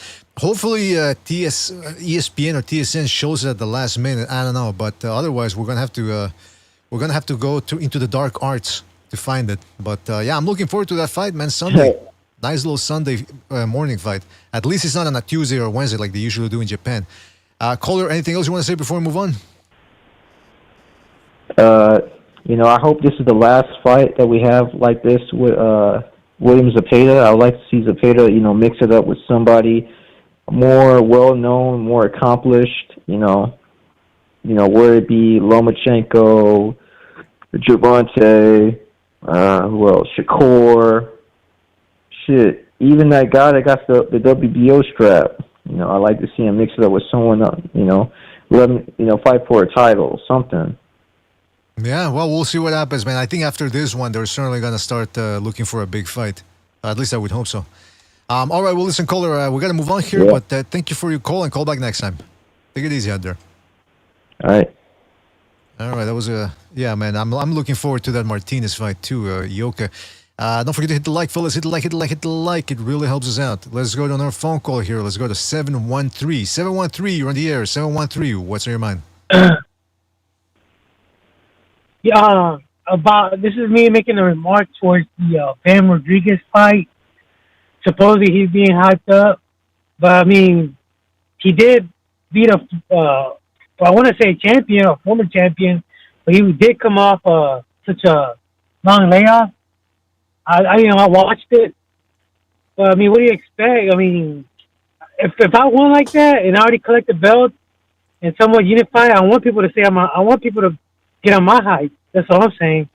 But to me, Bam Rodriguez, he might be Robert Garcia's best pupil to this day. I'm surprised because he comes out of a southpaw stance, brings angles. The only thing, he's small. He's not like a welterweight or a lightweight. He might even, this style might even be resembles Tank Davis. I'll be honest with you. I think Tank Davis has like his big equalizer is his power. It might be the last thing to be too, because everything supposedly your strength is the last thing that goes out. And as far as Zepeda, yeah, they need to take off the training wheels from that guy and get fight better opposition. But the opposition is not any better other than Lomachenko, which he fights regularly with his age. Devin, he's going what he's going through. But Shakur, Tank is being, matched towards he can win, but, I guess that's fine. But that's my take on it. If I was to prep for Tank, I'll hire the services of Bam to spar and get better at stuff. Knowing that he doesn't hit that hard, I think Bam Rodriguez is a weight bully too. Because I think they say he was competing in amateur days at featherweight. And he managed to squeeze down. And I think I've even heard, Jimmy, I was listening to a podcast that even the companies that go from America to the United States, they have to, from the United States to Mexico, like the companies like, I'm not sure if it's GM or Ford, Like those big companies, they even have to pay the cartels. Yep. Well, also, do you know that there's more bulletproof cars, 90% of the bulletproof cars that are made into bulletproof go to Mexico? Because there's a lot of wealthy people in Mexico. People who don't understand Mexico don't understand that there's not much of a middle class, but what there is extreme wealth and extreme poverty. And because the extreme wealth, kidnapping is a big thing. So most of the really wealthy people have bulletproof cars, because if somebody's going to go kidnap their family, it's going to be usually in traffic. So if they get boxed in and they have to drive away, they can do so while getting shot at. They don't have to worry about bullets ripping through the doors and the window. All right, for some reason I can't connect to the Discord, so that's why they can't hear me. I think we're back. We're gonna end it anyway. But hey, you know what? It was fortuitous that the caller ended the call. He was concise and succinct with his points of view, and that's why the call was able to end as quickly as it did. Thankfully, the connection didn't cut the call. He ended it just in time before the connection disappeared. So, shout out to him. Oh, there he is, Mr. BDA. You there? What's up? Yeah, sorry about the internet connection issues, but we are back. Well, we're gonna end it anyway. I think we've said it all. I mean, on the undercard of Stevenson, Zepeda, we got Oshaki Foster too, taking on Conceição. I mean, that dude Conceição, they've put him in there with everybody. They put him in there with Valdez. They put him in there with Shakur Stevenson. They put him in there with Navarrete. Now with Oshaki Foster. This dude really hope they're paying him well, because he earns every penny every time he steps in that ring. I think Oshaki Foster might be a little bit too fast for him, but then again, he's not as quick as Shakur Stevenson was. He fights in a similar fashion too nowadays, Oshaki Foster. He takes long leaps back in a straight line, which almost cost him against Lucky Hernandez, because he was getting outworked in that fight. But we'll see what happens. We will see what happens. I just hope that caller calls back in. I know he said I heard as his source, but whoever's telling him that Bam Rodriguez is a weight bully is feeding him a fucking boatload. Believe me. Why do you say that? Bam's a little guy. Bam was fighting at 108 when he went up in a 2 weeks notice to fight Cordas. Went up to, was it 112 or 115? He started at 108. He was competing at 112. And like he said on Fight Hype, the heaviest he's ever been in his life, not in the ring, in the street, is 130. Think about that. The heaviest he's ever been in his life was 130 pounds. And he's fighting at 115. Nowhere in anybody's planet is that a weight bully. Well, that's what he says. Obviously, he's not going to admit, oh yeah, you balloon up to 30, but 30 Nah, pounds. he's a smaller guy. He doesn't have big calves. Like he's just like, even you look at him in there against Estrada. Estrada was a bigger guy. Had a wider back. I thought Bam looked bigger than Estrada. Yeah, no, Estrada was like a bigger guy, like wider back, I think rounder muscle bellies. It's his angles, man. I'm telling you, he hits people punches he doesn't see, because he studied Lomachenko, except he can do it now with younger legs, and he's gotten real good at it. Real good on hitting on that angle. But hold on, pivoting to the side, throwing that shot. Right, but before now we're talking about his technique. We're talking about whether he's a weight bully or not. And I gotta say, man, he does kind of look big. Sonny Edwards was accusing him of rehydrating with an IV bag. And let's not forget that Estrada, Yeah, that was unfounded, though. He apologized after saying he was just talking shit. But then on top of that, Rodriguez is connected with Snack. And I've grown to be very suspicious, highly suspicious of these fighters with the Snack. So, I mean, maybe weight bully's a stretch, but all these guys... You know what the Snack is, though? That's just... A lot of these guys can be signed by Snack who never even go up there. It's just someone, he signs these guys to have them under contract. You know what I mean? Well, we don't know that for a fact, though. Who knows if he's actually even using their stuff, right? He could just have, I'm signed by Snack because he's willing to pay me $50,000 a year. Have you seen the size of his head, Jimmy? He's on that snack pack. That snack pack. The size of the head. Yeah, maybe. I don't know. Listen, the fact that they're associated with the guy, like, I don't think Kant is just throwing money around for the name. I mean, these guys, again, you got to remember, these guys are benefiting from this system of 24-hour weigh-ins. And nowadays, it's 36-hour weigh-ins. Many of these guys aren't fighting in the weight class that they should be. So I think if Dora was exaggerating, or the other caller too, that no, it wasn't Dora. Who was it? It was another caller, I think. That called him it was the last caller. He called him a weight bully. I mean, I just don't think that's the case at all. Who's he weight bullied? He was smaller than Cardos by a lot, right? He was shorter, smaller. He was the same size, if not, I think, a little shorter than Sir Rungvisai. So I just don't see who's he weight bullied. I'd have to rewatch the Sir Rungvisai. Like you said, and then like you said, the other two guys he had a little bit of a difficulty with were much bigger than him. Yeah, they were certainly taller than he was. I don't know about big. So I just don't see the weight bullying. I mean, I could see he was still down at 112, 108. I mean, most guys like drop 30, 40 pounds in today's boxing to fight at the weight, class. Like Benavidez, he walks around at over 200 and he fights at 168. But yeah, you know what though? He's with the snack thing and the Robert Garcia camp. They're notorious for he makes them cut a lot of weight. He tries to get him into lower weight divisions so that they can have an advantage the day after. And Bam Rodriguez, I mean, I'm not saying that he is a weight bully because again, I don't think he's getting that. He doesn't look like Jared Hurd had a big size advantage over everybody he fought. I don't see that in Bam Rodriguez, but I do understand the sentiment that he's probably packing on a lot of weight in between the weigh-in and the fight. But one thing I will say about Bam Rodriguez is I wanted to touch on this. There was a comparison about Tank Davis, and I think Bam Rodriguez's skill set is much more better than that of Tank Davis.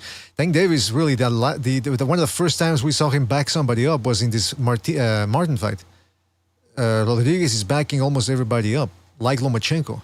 So I mean, to me, he's much more skilled. Not even in the same stratosphere. Bam is twice get much better skills.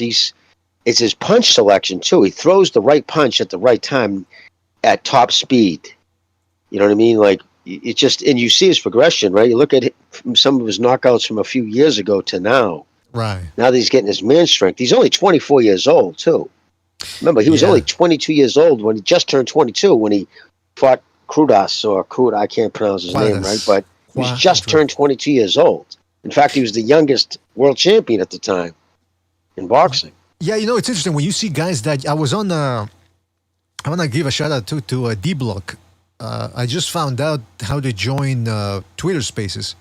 And he was having a Twitter Space last night, and I was listening in. It was pretty good. And they were talking about Mexican fighters. And people were saying, well, who's the best Mexican? He was asking people, the panelists, who is the best Mexican fighter ever? A lot of people said Salvador Sanchez. And that's interesting about Sanchez because by the time he was 23, he died when he was 23, 24. By that time, he'd already accomplished so much. And that's why there's that mystique around Sanchez because when he died, he was perfect. We never got to see him with nagging injuries start weighing him down. We never got to see him blowing up in weight. We never got to see what happens when the wife starts nagging him. You know how women are. They start yapping. They can get to you, especially before a fight. We never saw him get to that type of trouble. We never saw him get tired of the sport. You know what I mean? So when a guy starts off that young, like Bam Rodriguez, who's already got a resume it's better than Tank Davis's resume, and he's about 6 years younger, you have to wonder, okay, is something gonna stop him? Because Navarrete sort of got into the same boat. He was 24, I think, when he beat Dogbo. He came out of nowhere and beat Dogbo, who was people were starting to consider him a pound for pounder. Beats the crap out of Dogbo twice. Then he beats Pitufo Diaz. Then he beats Joey Gonzalez. Then he beats who was the other guy? Oh yeah, Ruben Villa, who's undefeated. That win is aging very, very well. Now he beats Valdez, and then you're thinking, holy shit, this guy's only 26, 27. What happened with him? Weight hopping. Oh, he's getting too comfortable. I don't want to make weight anymore. I'm that good. I'm going to go up to 130. Yep. Okay. He hits his ceiling. No. I want to go up even higher, 135. And then we saw how he looked in his last fight. So he's got the talent. He's got the skill, even though he's very unorthodox. But he got lazy. So it's going to be interesting to see. 100%. I said he should have never went up. Like, I couldn't believe when he was fighting at 130, never mind 126, because I'm like, he didn't come. Oh, no, when he went to 135, I'm like, he just got to 130, right? Didn't he only have like 2 fights there? Yeah. And it's like, well, he just kept going up. And like you said, it's money. Money causes that. Yeah. Takes the hunger away. But he's always been a crazy guy, too. He's always been a crazy. I listened to that interview where he was with on the Eric Morales podcast. And yeah, he's a guy that's always been crazy. He's always been that's what boxing attracts, those type of people, the wild men. And there's a long tradition of fighters. And if you want to bring up a Mexican example, Ruben Olivares. He would party, he would drink whiskey, tequila, bang broads 2 at a time on fight week. And then show up and then you go to war with a guy. And he's like, I can do it again next time. But then, of course, it takes its toll. And Navarrete is in the same boat. He balloons up in weight. He's eating Twinkies, tortillas, tamales. And then he thinks, I'll just show up I'm that good that I can just shed the weight and I'll beat anybody up. Eventually starts catching up with you. I don't see that happening with Bam Rodriguez, but the point still stands. You never know. It could be, what's going to be his poison? Is it going to be alcohol? Is it going to be women? Is he going to be having trouble making weight? Is it going to be his height? Maybe by the time his he gets money, but it's going to come down to this: will money change him? Right. Because that's usually the thing. I'll admit I didn't like the tattoo on the face. I know that's a minor, silly thing. I just didn't like it. What is that? Do you think? You think that's psychological? Like, hey, I'm in control and I'm in control of my body. I don't know. It's just. I like the fact that he looked like a school kid, right? With the short hair and the glasses and the soft-spoken, articulate. It's like, dude, what are you doing with the tattoo on your face, bro? That's not you. It just, I don't know. I'm questioning, is he with the woman who's into tattoos, maybe? You never know what happens. A lot of times you say you get the wrong woman. Women have destroyed more fighters than fucking cocaine. You know what I mean? It's just the tattoo, bro. Right? It's just, I was surprised by that. I was just like, I don't really like that. I don't like the direction that could go. It's really popular right now, bro. I don't think the tattoo's that bad. Like, personally, you know what I mean? I actually like the location. I like the idea of the tattoo. What I don't like about it is the flame around it. It looks like a red hot chili pepper on the side of his face. Yeah, it doesn't look like it was done that well either. You can, if you do a tattoo, you can hide it with the sideburns, which you could really. But tattoos above the neck, I just don't like them. I like tattoos more in women. I'd rather see a woman with tattoos on her back, or I'm just not a guy coming. I got tattoos, but they're all hidden. But like with Ryan Garcia, the writing was on the wall. It's kind of like a sign of mental instability, because you got these tattoos back to back to back in the span of like I don't know, 6 months to a year. Your body's tatted with all these kind of different animals, like 2 lions, a snake, freaking a dove. What else do you need? On your back. It's kind of like saying, what they say, you got the gorilla on your back. That's like the depression or the disease. You know what I mean? Yeah, it's crazy. Yeah. No, I don't know if you noticed. Did you see Bam had one on his temple? Gonzalo, did you see that? I think it's a feather. I'm not sure. I know a friend of mine's got a guitar. Like it's Gibson. a knife. It's a knife that has fire around it. It's a knife. Okay. Yeah, you know what? I'm gonna do I'm not a fan of the tattoos either, because I'm from Mexico and we have a tradition in Mexico that if you see somebody with a tattoo, it's either a ex-con, like a gang member or something, somebody with a gang, or somebody from the military. Either way, tattoos were reserved for those 2 types of fields. So it was frowned upon. Nowadays, everybody's got a fucking tattoo. And by the way, you go to Chelsea or whatever in New York. You go to Chelsea or whatever in New York, you'll see a bunch of hipsters now with tattoos all over the place. And that's what I was going to say about Bam Rodriguez. With the short hair, the glasses, and the tattoos, now he looks like a lesbian. More than ever now, he looks like a lesbian. That's what I was going to say, BDA. He didn't look like a nice kid to me. He looked like a little dyke. Yeah, he looks like a lesbian. He's gonna lecture you about intersectionality or whatever the fuck they talk about. Nah, man. Well, he looks like a poster child for the Latinx movement. Latinx, oh my god! But listen, the reason why it's because I'm really pulling for the kid. I'm hoping to see a Mexican American in the smaller weight classes get elevated. It doesn't help him with corporate sponsorship. It's going to scare away his corporate sponsors. I don't know, tattoos aren't like they were. When I was a kid, two people who had tattoos: bikers and guys in the Navy. Like to Mr. BDA's point, right? Military and criminals, or in Russian culture, it's the same thing. right? They have the tattoos all over their body. In Japanese culture, it's the same thing, but never above the neck and below the wrists. In fact, you can't even get a tattoo artist in Japan to even give you one below the wrist or above the neck. I wish we would try to do a second Renaissance. I got to really focus on that one as well. But shout out to everybody who called in, everybody who donated with the super chat. I want to give a shout out to Jimmy, Chief, who was here earlier as well, Sobers, and Gonzalo. Thank you guys for dropping by. Always appreciate it. And I want to give a shout out to the Quags, Juan, El Gordo, Uncle Burnt Apostrophe, Sam Rando, Isaac Bermudez, Baron Evola, Reyes, Sergeant, Quentin Lassiter, MAW, who else? The Hand History Vault, JumpTube, Frank Sinatra, Impala, #CCD, Something Wong, Vince Vegas, and everybody. If I forgot anybody else, guys, because we got to go. The Viral Chronicles, Grand G. If I forgot anybody, guys, because I got to go. It's about that time of the day to eat. My stomach is grumbling. But shout out to everybody who weathered the storm with us with this internet connection thing. Hope you guys enjoyed the show. Don't forget to hit the like on the way out. And we'll catch you in the next one, fellas.